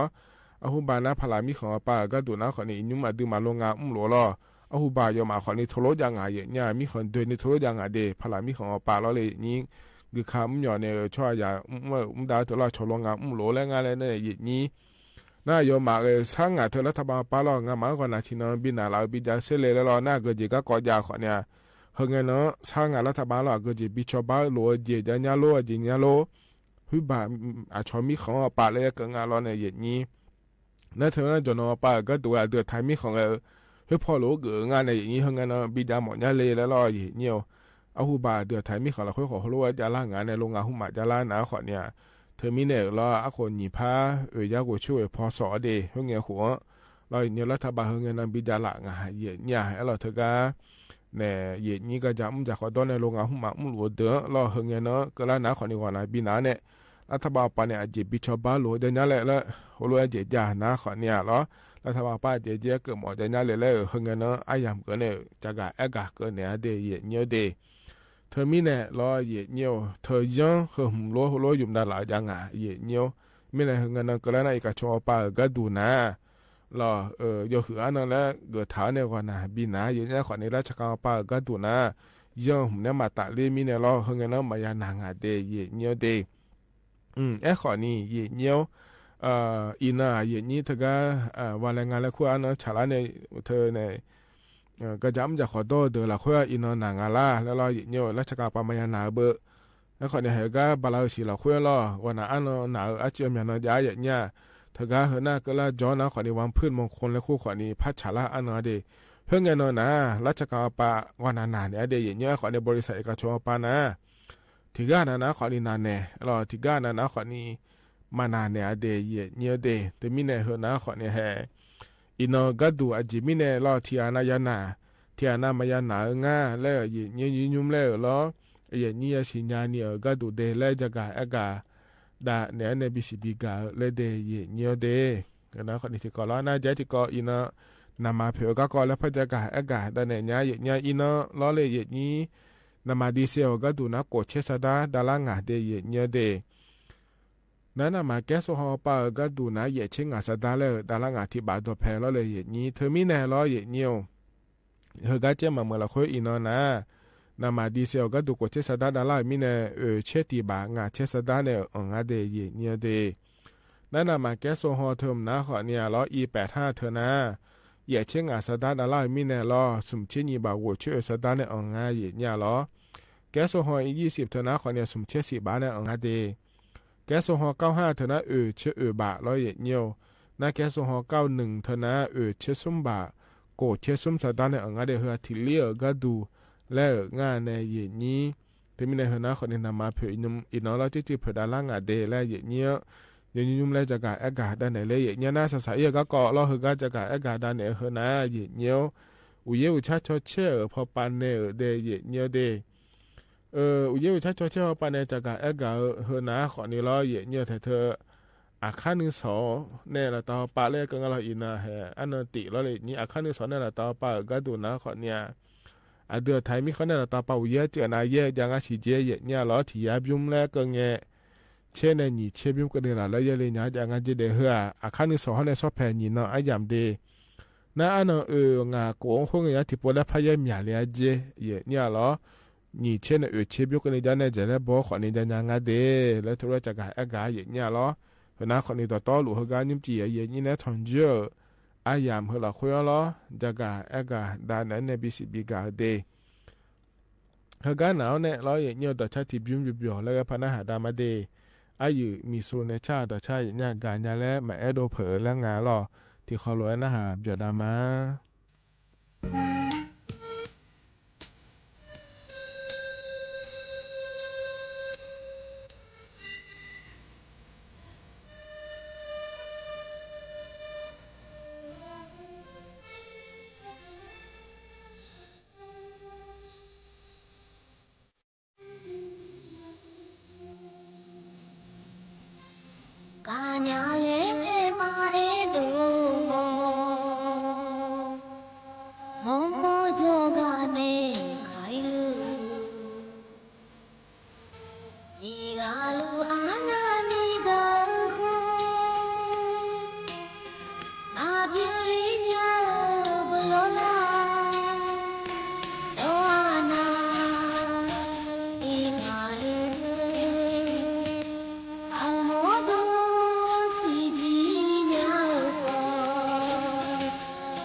เธอนะอายุมิสูเนชาดอชาเยญากาญาและ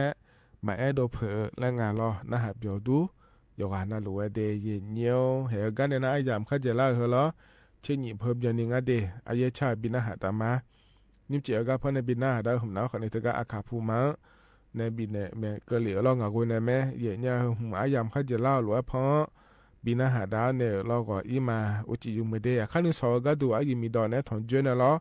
จนงานเนี่ยอายุเชื่อเหมือนเนี่ยนิยามลูกที่เขาเล่าพัดถอนเจนละมาเดก็อีมาเย่เนี่ยอุดูธรรมะ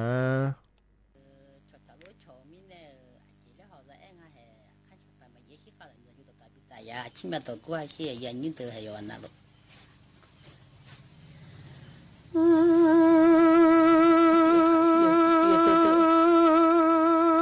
不到海边来那马桶里忙啊，不到家海边。里那马桶来嘛，那个小么啊个哈子啊，里那马桶嘛嘞，家家有你哦嘞，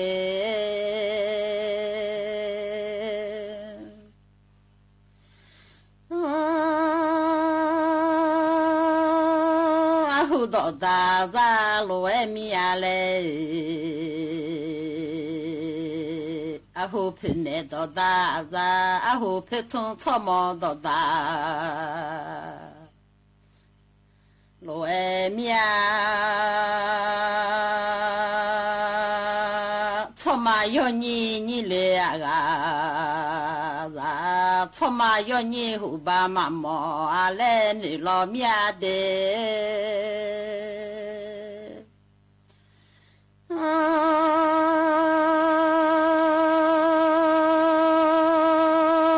他妈要怎么啦？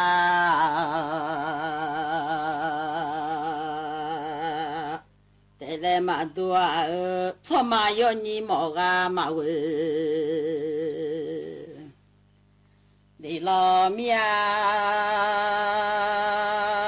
他妈要你俺来嘛毛，那一嘛他妈要你俺来胡吧，毛拉面有你都的。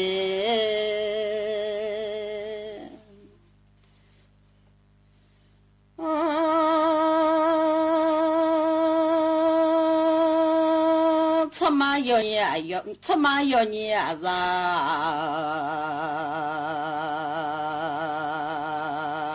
我把毛个来啊，阿虎要你叫俺啊，他妈要你叫俺。你阿妈莫拉带来嘛都来老娘喏，会弄得阿米里表爱家爱的，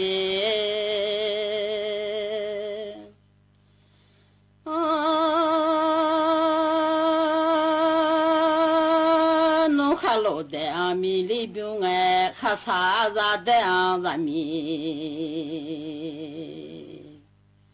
早爱家爱啊，我还我贴啥早爱家爱啊，咋路我贴啥早爱，我还明天嘛我咋子红嘛，这个嘞爱，我弄成的呀，你到嘛的老面吃多都看嘛过啊。你啊，牛听的啊，我吃当的啦呀，听多啊，我吃卡古拉面，有你都喝。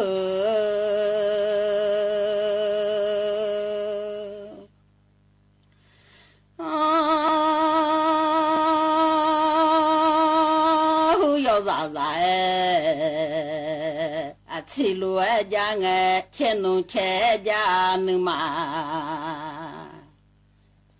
开江哎，天农西马拉子啊，包罗哎江哎喏，啊火火都到派老农来接老娘，啊面了面都家，带ลอนุ่งแลคนโนติโหโหโดดอกแพนุ่งแลที่เมียเมียโดดอกที่เมียเลวเมียโดที่แค่แต่ลอนุ่งแลดัวยาลออัญญาหูยอซาซาที่ลูเอจางเงโยนอาเทตาเดลาญาที่เมียนี่อเทตาเดอาโยที่ดูอาเทขากูว่าลังคนโนที่โหโหโดกาโนแลนญาโอชอจอเดที่เดราเด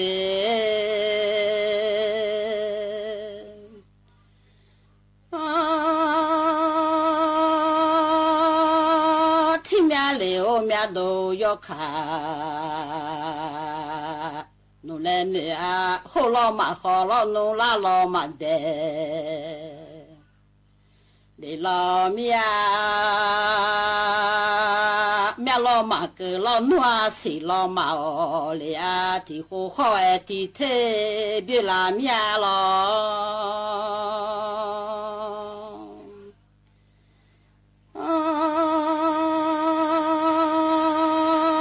ที่เมียเราข้อที่เท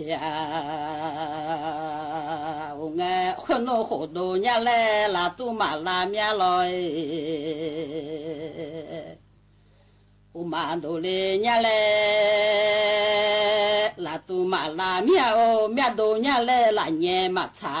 เลญาชอจออะเดที่เดราเด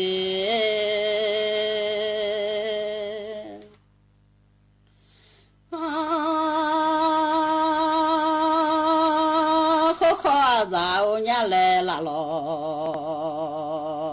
เดอเมียเกือซาเนี่ยแลสิลอโอกาเลียซันนอหอเวซาชอดามาเงนอชอมอเชเลซาชอเทโอลาเมียชอจออะเดที่เดราชอมายอซาชอสุโหโมลาเมียโอชาเกญาเด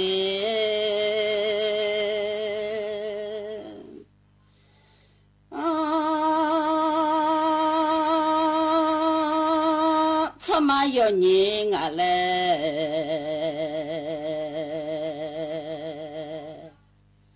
บามอลาญาอะหูที่มาโลยังเงชอจออะเดที่เดราอะหูโตเทมาโลยังเง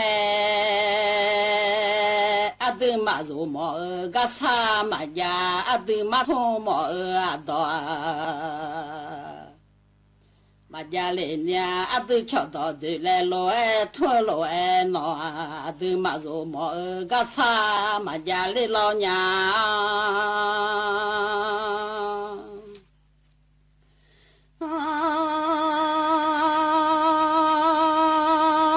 ตึกะเลเจจังเอทออะตึกะเลเจจังเอเดพอตากะเลอะจิจังเอทุจิเมเพอะโอสลาไสจังเอ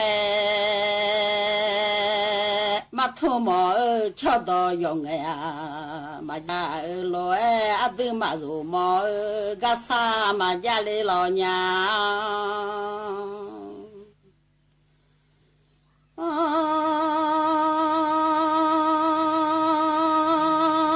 พาฮิโลโลเอคอลอเมียชอจออะเดที่เดอะฮูโลลาบิยงยังเอมินัวโลลาบิยงยังเอ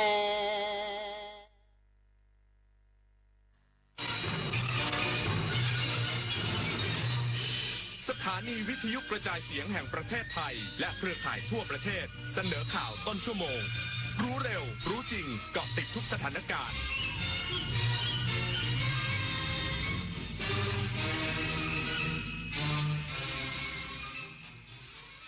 รับฟังข่าวต้นชั่วโมง 22 นาฬิกากับยุทธพรบานเย็นครับ รัฐมนตรีว่าการกระทรวงการพัฒนาสังคมและความมั่นคงของมนุษย์เปิดแผนประหยัดพลังงาน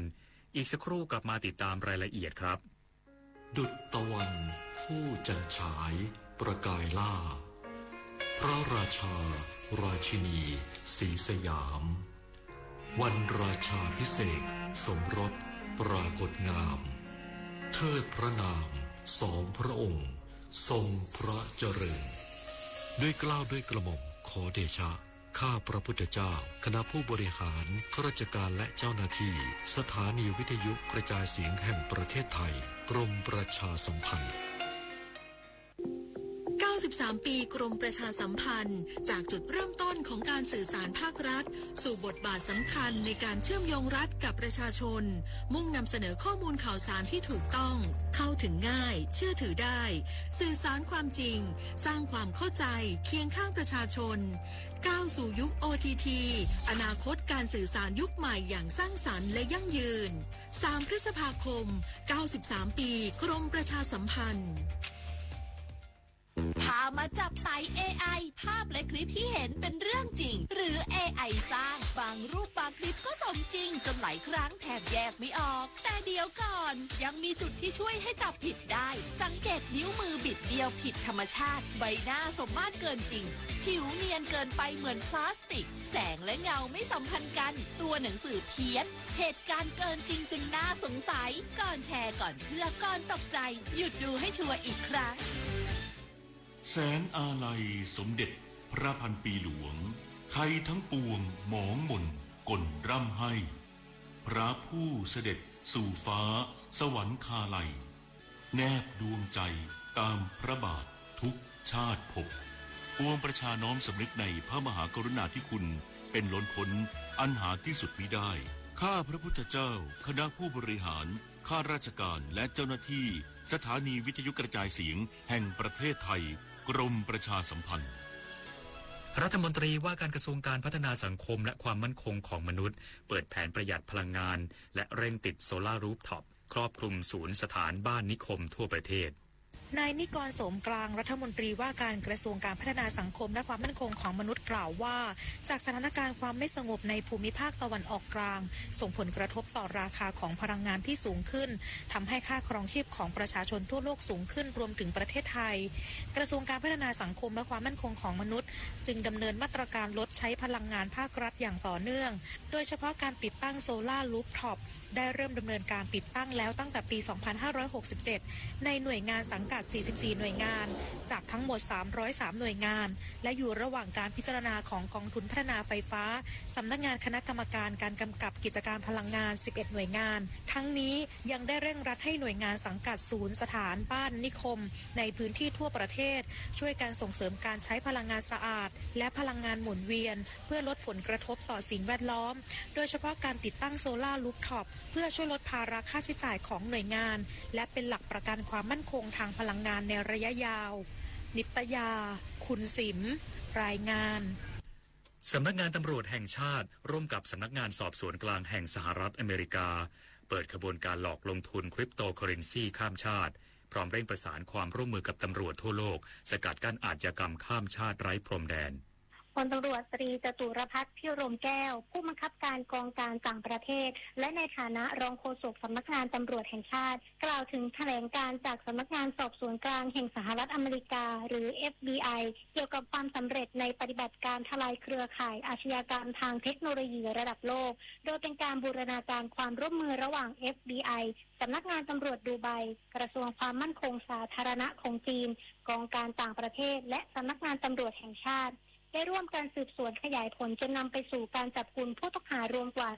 276 รายและทลายศูนย์ call center ซึ่งเป็นฐานปฏิบัติการหลอกลงทุนคริปโตเคอเรนซีได้ 9 แห่งซึ่งการฉ้อโกงลักษณะดังกล่าวเป็นการหลอกลวงให้ลงทุนโดยอ้างผลตอบแทนสูงเกินจริงหากประชาชนพบบุคคลต้องสงสัยที่ชักชวนให้ลงทุนที่ให้ผลตอบแทนสูงเกินจริงโดยเฉพาะการลงทุนผ่านแอปพลิเคชันหรือแพลตฟอร์มที่ไม่ได้รับการรับรองจากหน่วยงานของรัฐสามารถติดต่อขอคำปรึกษาหรือแจ้งเหตุได้ที่สายด่วนศูนย์ AOC 1441หรือผ่านเว็บไซต์ทางการ www.thaipoliceonline.co.th เท่านั้นดลนภา สุภรสมบัติรายงาน กรมวิชาการเกษตรและตำรวจสอบสวนกลางร่วมกันปฏิบัติการเข้าตรวจค้นโกดังปุ๋ยและวัตถุอันตรายผิดกฎหมายในพื้นที่จังหวัดสมุทรปราการมูลค่าความเสียหายกว่า 2,500,000 บาทนายระพีพัฒน์จันทรศรีวงศ์อธิบดีกรมวิชาการเกษตรกล่าวว่ากองสารวัตรเกษตรกรมวิชาการเกษตรร่วมกับกองบังคับการปราบปรามการกระทำความผิดกับการคุ้มครองผู้บริโภคภายใต้การอำนวยการของตำรวจสอบสวนกลางเข้าตรวจสอบการกระทำความผิดตามพระราชบัญญัติปุ๋ยพุทธศักราช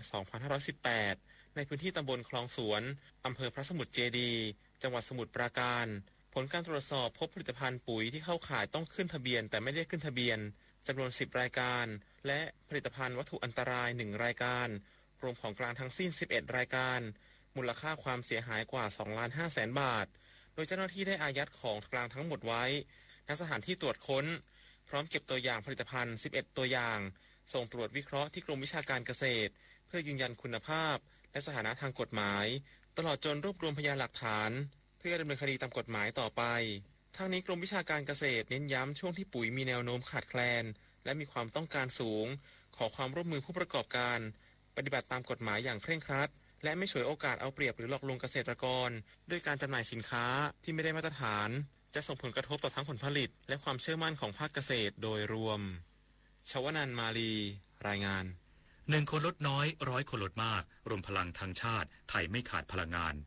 จบข่าวยุทธพรบานเย็นอ่านรับฟังข่าวครั้งต่อไปเวลา 23:00 น.ครับติดตามข่าวที่นำเสนอไปแล้วได้ที่ www.thainews.prdวิทยุแห่งประเทศไทยให้ความรู้คู่ความสุข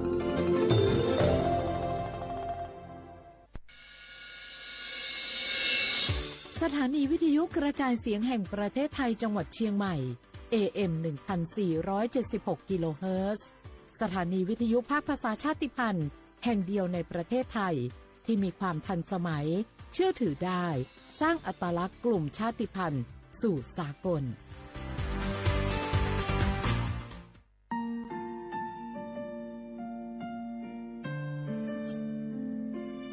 ขอน้อมเกล้าถวายอาลัยสมเด็จพระพันปีหลวงพระแม่แห่งแผ่นดินผู้ทรงเมตตาเหนือเกล้าขอพระองค์เสด็จสู่สวรรคาลัยข้าพระพุทธเจ้าข้าราชการและเจ้าหน้าที่สถานีวิทยุกระจายเสียงแห่งประเทศไทยจังหวัดเชียงใหม่กรมประชาสัมพันธ์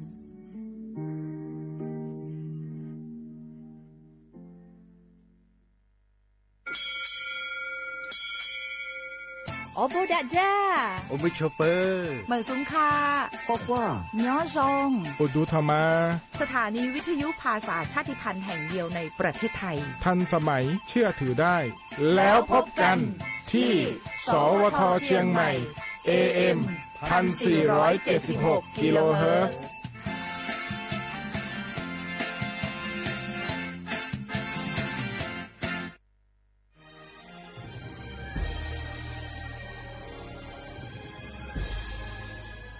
เกิดเป็นคนไทยเติบโตบนผืนแผ่นดินไทยจงภูมิใจในความเป็นไทยชาติไทยเรานั้นนับเป็นชาติที่มีความเป็นมาเก่าแก่ยาวนานเรามีภาษาวัฒนธรรมและมีสิ่งต่างๆที่เป็นเอกลักษณ์ให้เราได้ภาคภูมิใจในความเป็นคนไทยเราควรเห็นคุณค่าและมีความรักชาติหวงแหนแผ่นดินอันเป็นมรดกของบรรพชน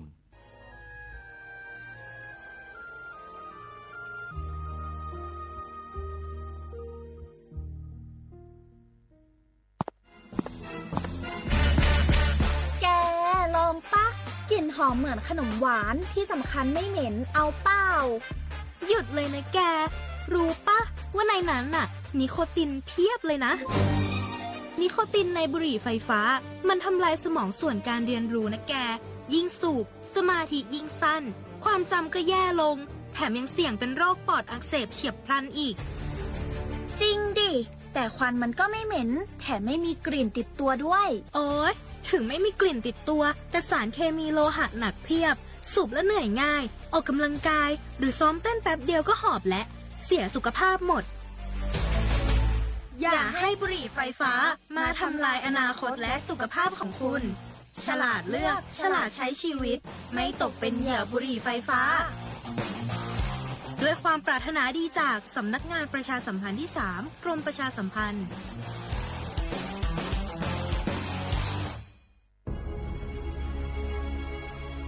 จังหวัดเชียงใหม่ขอความร่วมมือทุกภาคส่วนงดการเผาเพื่อลดปัญหาหมอกควันและมลพิษทางอากาศจากการเผาป่าและการเผาเศษวัสดุทางการเกษตรตามประกาศมาตรการสำคัญเพื่อควบคุมการเผาในพื้นที่ต่างๆโดยบ่อนุญาตเพื่อมีการเผาใดๆทั้งสิ้น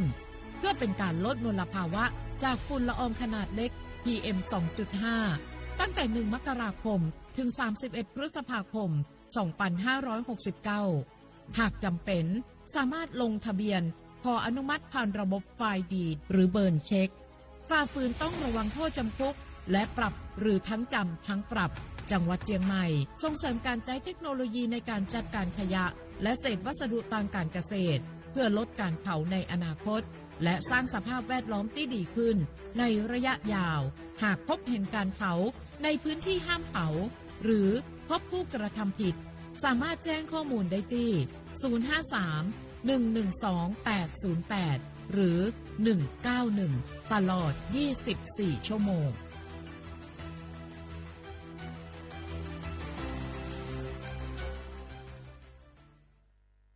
นี่รู้กันไหมสิทธิบัตรทองหรือบัตร30 บาทเป็นสิทธิหลักประกันสุขภาพตามกฎหมายที่ช่วยคุ้มครองคนไทยทุกคนให้เข้าถึงบริการสุขภาพที่จำเป็นโดยไม่ต้องเสียค่าใช้จ่ายเลยนะครอบคลุมทั้งการรักษาพยาบาลการป้องกันโรคการฟื้นฟูสมรรถภาพทางการแพทย์เรียกว่าช่วยให้คนไทยอุ่นใจกันเลยทีเดียวสอบถามเพิ่มเติมสายด่วนสปสช1330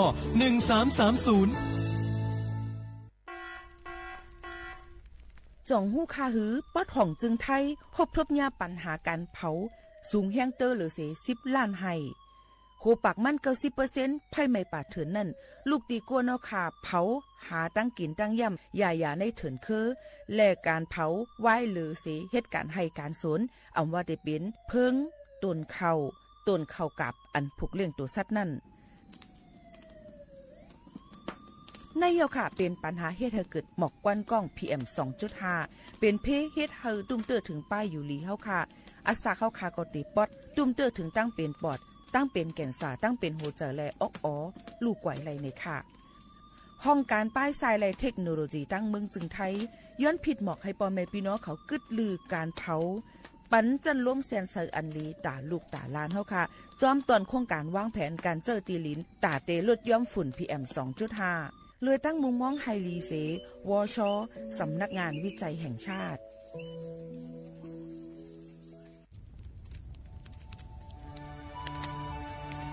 จ่องหู้คาหือก้อนโมก้อนไฟอันเผาอยู่ตีกลางปางนั่นอ่ำเลยหายกว่าตั้งเลยมันเตเป็นฝุ่น PM 2.5 เซขึ้นมาเฮ็ดให้ป้ายอยู่ลีเฮาคาขึ้นในค่าลองลดย่อมปัญหาจังไหนในอ่ำหยาบค่ะเงื่องแวอ่ำเผายุกยักเหมือไม่ต้นเยอต้นเข้ากับในให้ในสวนเฮาเปลี่ยนมากองไว้จ้อมกันเสเฮ็ดเป็นฝุ่นสภาวะอำนั้นแจกแพยุกยักเฮามันปอดถูกเมียนอีกป้าดังโฮมมือกันฟังด้วยไฟไหม้ป่าเถินเฮาขาดฉุกดีเลยผูกต้นไม้น้ำเพิ่มปันปื้นตีสีเขียวเฮ็ดเฮาจันล้มเส้นสายตาเฮากูก็เลยตั้งมุงมองเฮาลีเสฐานหน้ากอกับสืบปืนเผาตี 3กรมประชาสัมพันธ์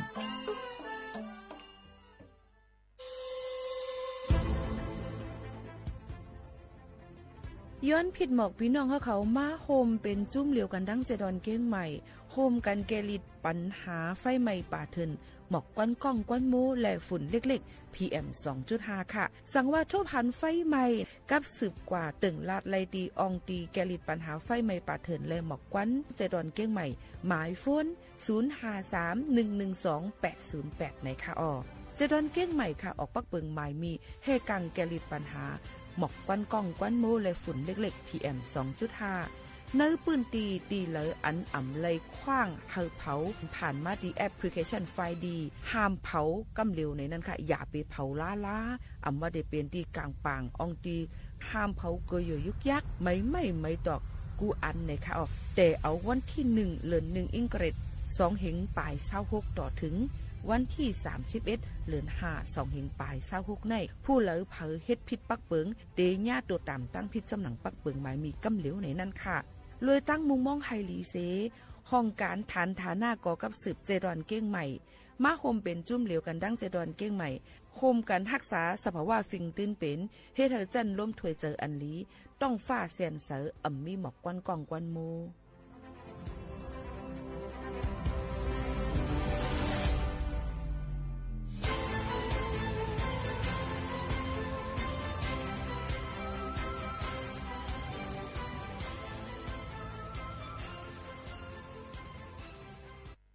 พี่น้องเขาสนใจใครปืนเผาผ่านตั้งห้องเปิดเซ็งสวทเก้งใหม่ปั่นตั้งหูห่มปาดังมีดังซื้อถ่อมแจ้งแล้งหลีกว่าไก่ในปืนตีเจดอนเก้งใหม่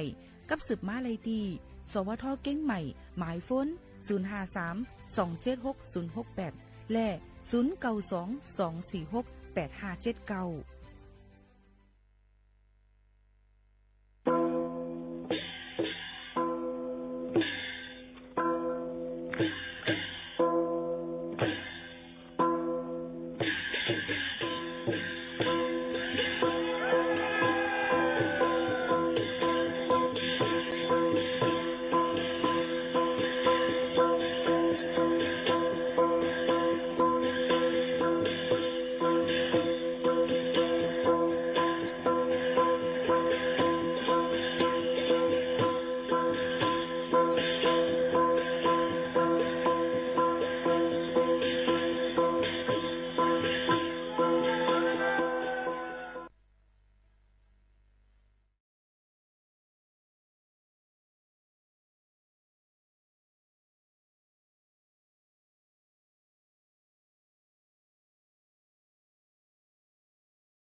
Tặng thư ân thật thương ân ở người bên mai có nghĩ ai có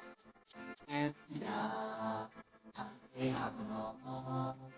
hoa này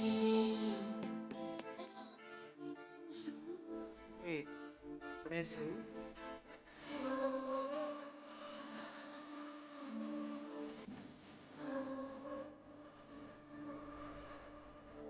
dân tay ma trên phố trên mấy hoa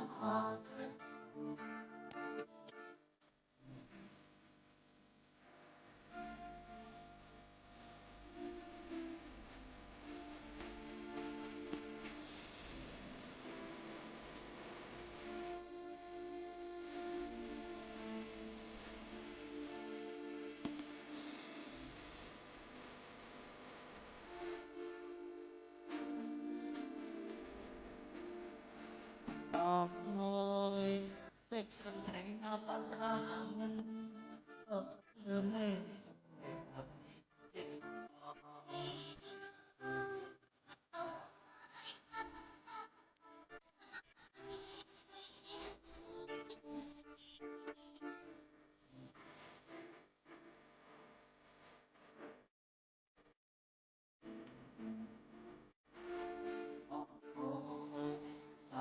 ai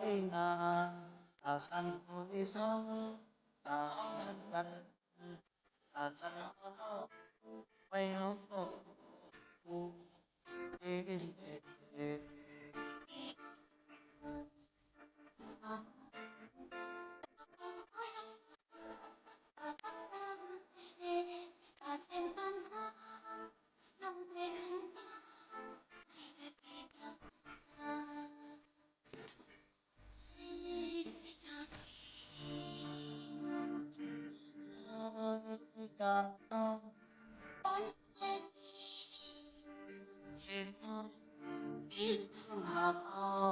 mày lo em hát đi tặng thư ân tình ân ở người bên ai có ai có một em nhà thằng đi học can hà này best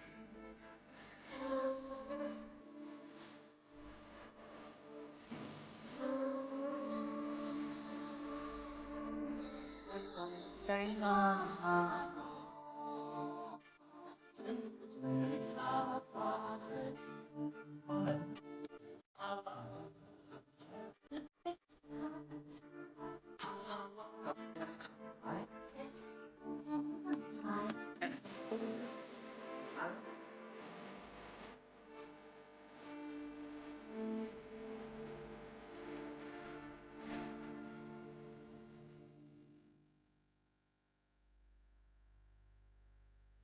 เหมือนซุ้งค่ะเหมือนซุ้งพี่น้องพุงยินถอนห้องคาตั้งเสียงกูก็กูเกิลค่ะชอบกันตีนตอนการห้องปล่อยเสียงสวัสดิ์เก่งใหม่ AM 147 กิโลเฮิรตซ์ข่าวยาม 10 โมงถึง 11 โมงกลางในกลางค่ำอยู่จำข่าวหมู่ข่าวโน้นสุภาวันเชื้อสารวินเป็นอ้อยก่ออิเซปอแม่พี่น้องเขาตอนด่าในวันเหมือนในก่อถึงมา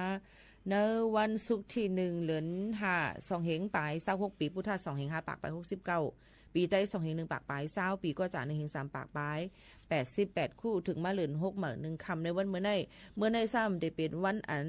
ลำล่วงนะคะตอนจากคนแห่งการเขาเนี่ยนั่นค่ะเป็นวันแห่งการลุมฟ้าเป็นวันแห่งการลุมฟ้าอันวันนั้นก็ได้เป็นวันแรงงานแห่งชาติเมเดย์ในนั่นค่ะพี่น้องเขาค่ะเป็นมักมันไว้กูวันที่1เหลือนทนหากูปีในนั่นค่ะเฮาค่ะมาถ่อมด้วยค่ะย้อนเปิดสั่งแลในวันเมื่อในตอนดากวนนั้นเหตุการณ์หับการคุณเขานั่นเป็นอ่ำลือการเนี่ยนั่นค่ะย้อนเปิดสั่งหลาในนั่นเฮามาถ่อมจำกันย้อนเปิดว่าปักเปิงใหม่มีมันยิบไว้ต่างกันไว้ในนั่นค่ะพี่น้องเขาตอนดาปักเปิงภายเหตุการณ์เอกชนภายแล้วก็ได้เป็นแห่งการได้เป็นภายปักเปิงหมายมีเนี่ยค่ะคุ้มครองแรงงานดูล้อมไปถึงพี่น้องแห่งการเนี่ยนั่นค่ะก้อยกากวนอันเหตุการณ์ค่ะขนเมืองในก็ได้เป็นจอมหนังมติครม.อำนั้นก็ปักเปิงหมายมีจอมจุมสภาผู้แทนเขาจอมพ่องหลวงเขาเปิ้นตำวางไว้สิจังไงคือปอกให้สร้างกว่าในนั่นค่ะก้อยกาเดี๋ยวมีวันลืออันเดียวเหมือนกันก็คือป๊อบถึงมาในวันที่10ในวันกำก่อนค่ะนะที่เป็นวันที่หังค่ะในวันพืชมงคลในปีในค่ะเนาะพี่น้องเขาค่ะ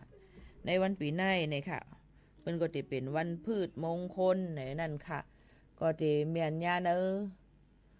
วันที่13ในค่ะเนาะพี่น้องเขาค่ะเปิ้นได้เป็นวันลือการตอนดักคนเหตุการณ์ค่ะคุณเมืองจังหวัดเฮาค่ะในกำนั้นเมื่อในเมืองก็ถามมาพี่โมเขานุ่นขออำได้ลือการ5อำได้ลือค่ะย้อนบ่ว่าเป็นเหตุการณ์หับการคุ้นการราชการในนั่นค่ะพี่น้องเขาย้อนนั่นแหละในนั่นค่ะเฮาค่ะก้นอันลือการก็ได้เป็นแห่งการก้นอันเหตุการณ์เยเงินธนาคารแบงค์ในค่ะเนาะยก็เอกชนจำจังได๋ค่ะรัฐวิสาหกิจเปิ้นได้ลือการค่ะยก็ก้นอันอำลือการก็ได้เป็นก้นอันเหตุการณ์ค่ะคุณเมืองหับการคุ้นในค่ะก้นอันเป็นลูกจ้างค่ะคุณเมืองเขาเนี่ยค่ะยกหน่วยงานท้องถิ่นเหมือนนางอำเภอว่าลุ่มใจเวงว่าเฉมใจเปิ้นอ่ำลือค่ะในวันเหมือนในก็เอามาฝากถึงพ่อแม่พี่น้องเขาจะอันได้ลือการนั่นในก็ค่ะพ่อแม่พี่น้องเขานั่นรับอิ่มๆเต็มๆในนั่นค่ะยก็ให้ลือจะให้เต็มโทนนั่นค่ะนะเนาะตอนดาเพอตีกว่ากับสืบกับสารที่ลุ่มใจเวง5ลุ่มพ้องต่างละลองหลายอันจังได๋ก็เปิ้นยังตึกเปิดเหมือนเก่าก้อยข้าวย้ำจำหนังลงปองจึง 8:00 นถึง 4:00 นจังไหนค่ะนี่ก็เอามาฝากตอนจนถึงพี่น้องเขาในวันลือการวันเฮียงการลุมฟ้าในวันเหมือนไหนฝากตอนจนถึงพ่อแม่ปีน้องๆเขาในจังหนังในนั่นค่ะนะพี่น้องเขาค่ะนี่ก็เป็นทางนึงรองในนั่นค่ะสืบนั่นมาเนี่ยค่ะเฮาค่ะเดี๋ยวมาตุ้ยก่อนในนั่นค่ะพี่น้องเขาว่ายามพองตะเหลวนั่นนะคะเอาพี่น้องเขาเกี่ยวกับเลยลองว่าภายตั้งสปสชนะคะบัตรทอง30 บาทในนะคะพี่น้องเขาเปิ้นก็เปิดปันตื้อตั้งในวันที่1เดือนธันวาคมในกว่าถึงวันที่31เดือนธันวาคม2 5ปากไป69ในกว่าซ้ำบัญญายาวัคซีนไข้หวัดใหญ่ฟรีในนั่นค่ะพี่น้องเขาซ้ำบัญยาไข้หวัดใหญ่ฟรีเนี่ยค่ะพี่น้องเขาลาจุ่มอันไหลพองหลาเนี่ยค่ะตอนตา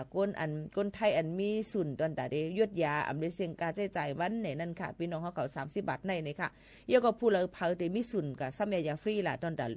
นางยิงอันจับต้องไว้เนี่ยค่ะตั้งปีค่ะเนาะลูกอ่อนอาศัก6 เดือนเยอะก็เตรียมเนื้อ5 ปีนั่นเนี่ยค่ะก้นมีอายุอาศักนำ65ขึ้นเนื้อในนั่นค่ะเลยเสนั่นก็จะมีก้นอันมีไว้ตั้งเป็น7ตั้งเป็นในนั่นค่ะตั้งเป็นหืดโหเจอตั้งเป็นโรคไตตั้งเป็นเบาหวานหลอดเลือดออกอ่ะจำเจ้าในค่ะเนาะเจ้าในก็ซ้ำได้ฟรีเหมือนกันค่ะเลยเสนั่นก็ก้นอัน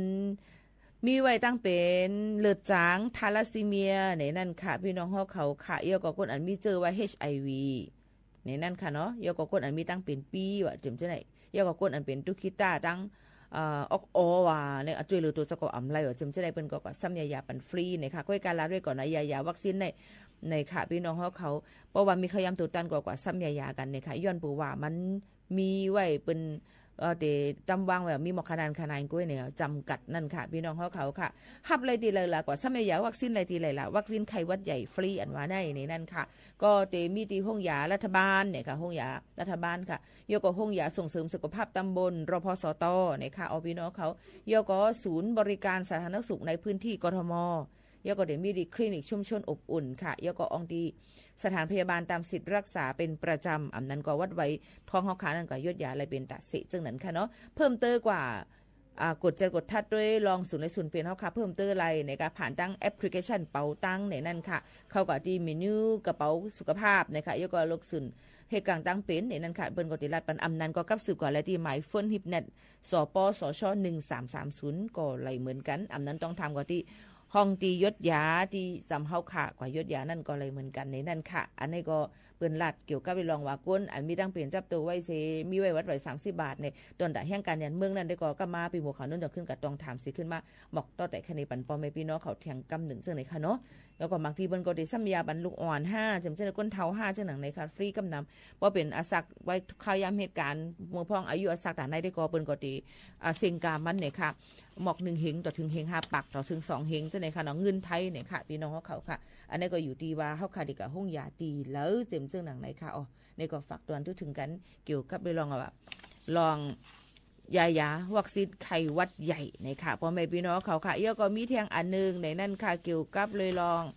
ไทยช่วยไทยพลัดในนั่นค่ะในก็เปิดบันตื้อตั้งใหญ่นะคะตอนตาตีลดยอมเงินในทองเฮาค่ะนั่นอ่ำเป้าเสียงน้ำเนี่ยค่ะแต่เอาวันที่1 เดือนธันวาคมในกว่าตอนตาลดยอมการเจ้าจ่ายข่าววันคนเมืองเขาก็ได้เพิ่มเติมปันอ่องตีขายโคของตั้งกินตั้งน้ำเนี่ยค่ะตีว่าการอำเภอกูตีเนี่ยค่ะเปิดกูวันศุกร์ในเหลือนหาในเดือนพฤษภาคมได้เนี่ยค่ะเนาะมันก็ได้มีจังหือพองน่ะติลดย่อมการจ่ายโคของเครื่องใจในเนี่ยค่ะการคันมันติลดย่อมมาสูงถึง 86% เนี่ยค่ะแล้วก็มีอ่องตีขายนำเตอร์ป่นเส7 ปากอำเภอเย้าแล้วก็ตึกเดชเพิ่มเติมมาแทงอยู่เนี่ยค่ะยังมีปลาดังโฮมมือดังเนี่ยค่ะซูเปอร์เซ็นเตอร์อันใหญ่ๆเหมือนหนังโลตัสบิ๊กซีแมคโครถึงจะไหนค่ะแล้วก็จัด back to school เนี่ยค่ะลดย่อมการจ่ายโคของเครื่องใจจนกระทั่งเปิดโรงเรียนลูกอ่อนนั่นโคของอามาสักตินเซอร์โคนุงตั้งไว้โคหล่อนโรงเรียนถึงจะเป็นกติลดย่อมการขันมันมาในนั่นค่ะอ๋อแล้วก็ยังตีกะจอยโคของเครื่องใจที่อันลดขาดแคลนที่อันลดย่อมกว่านั้นมีอยู่1เฮงอองตีเนี่ยค่ะตอนตาที่ให้พ่อแม่พี่น้องเขานั้นลดย่อมการจ่ายในนั่นค่ะพี่น้องเขายุ่มยำว่าที่ลดย่อมนำอ่ำย่อมหรือเส3 ปักล้านวัดในโจการเดือน5 เดือนพฤษภาคมในนั่นค่ะเอาพี่น้องเขาอันนี้ก็เป็นข่าวเอาเทียงหนึ่งอันจะเจออันที่ใครตั้งกินโคของเครื่องเจ้าตอนตาลูกตาล้านตอนตาตั้งกินตั้งยำเฮาขานั่นนี่ก็กว่าที่อำเภอกูตีในนั่นค่ะพี่น้องเขาเปิ้นก็ได้เอาโคของเครื่องใจมาขายกาขันถูกจังไหนค่ะนี่ก็ยายดูเลยด้วยทำมาหิมหอมเฮือนเนาะค่ะนั้นมันมีตีเล็กพองอำนั้นปูแก่ปูกลางในวันเปิ้นได้ปืนเผาปานนั้นค่ะเนาะอันนี้ก็ได้เป็นจังหนังในนั่นค่ะฝากตอนถึงกันค่ะเลยลัดนำก็อีกอ่อนนึงนี่ค่ะเนาะหรือใจถ่อมได้เพียงความหมันหูถูกใจกันเที่ยงลูกก่อนเพียงความอันย้อนมาหมังหูความหาหันออกบางเพียงความหามหันย้อนน้อมเหยียดน้ำข้าหน้าย้อนปือสั่งไหนย้อนปือว่ามันหามหันมันหยาบเนี่ยนี่ค่ะเนาะโยก็ลองล็อกไล่ลองหยับคันจะอะไรลองอะไรอันอองดีห้องปล่อยเสียงก็ค่ะเนี่ยมันก็มีไว้อยู่จังไหนค่ะเนาะก็แค่นตัวปองเจอบันอย่างนำเสกัมในนั่นค่ะตาเหลียวอ่อนกันหรือเจอถ่อมด้วยเพียงความมันหูถูกเจออันทางเฮียนเอามาฝากเตือนถึงพ่อแม่ปีน้องๆเขานั่นก่อนค่ะ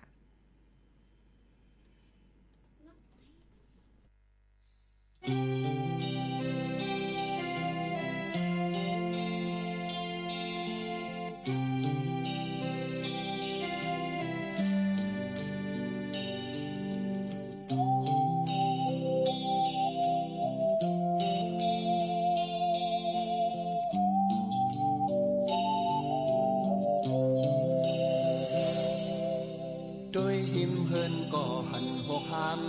ด้วยเนอเฮินก่อหันเหมือนเฮินเบาด้วยจบหูไหลหันสิมปอกด้วยจอมเฮาไหลหันพายกยางตกสุขเศร้าเฮินกังใจขาบ้องเดียวพายันอันจะเป็นเฮินก้นเฮาเศร้าอยู่กงตึกมีคนสั่งอยู่โล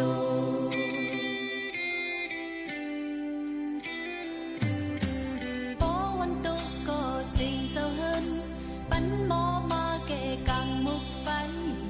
อ่อนกุนนำเนียงหิบคมละดมจงคนไข้ลองกว่าพื้นโลกสุมกินกุ้มปอลำหอบเพื่อนลำมุนปันเสวันลินตำพักฮีพักเลอแกงว่าเก้านำเต้าลินแล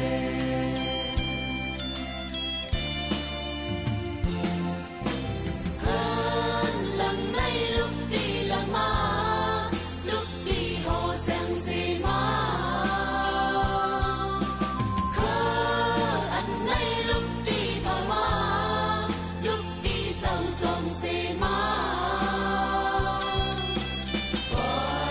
ไป สุดกันใน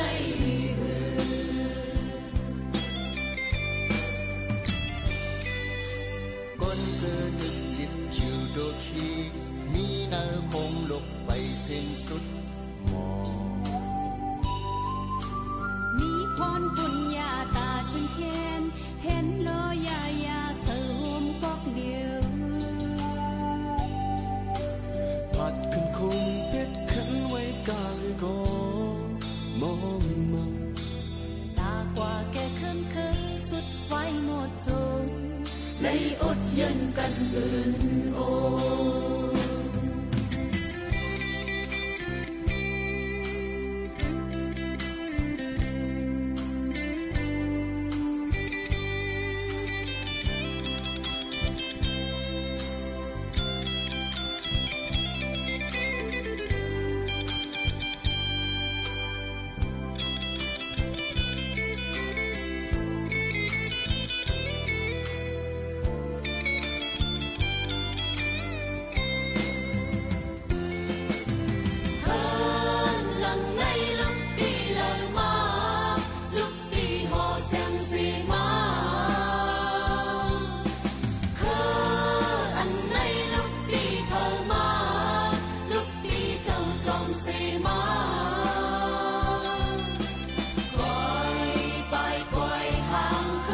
ดไว้หมดจงเลยอดเย็นกันอื่นโอ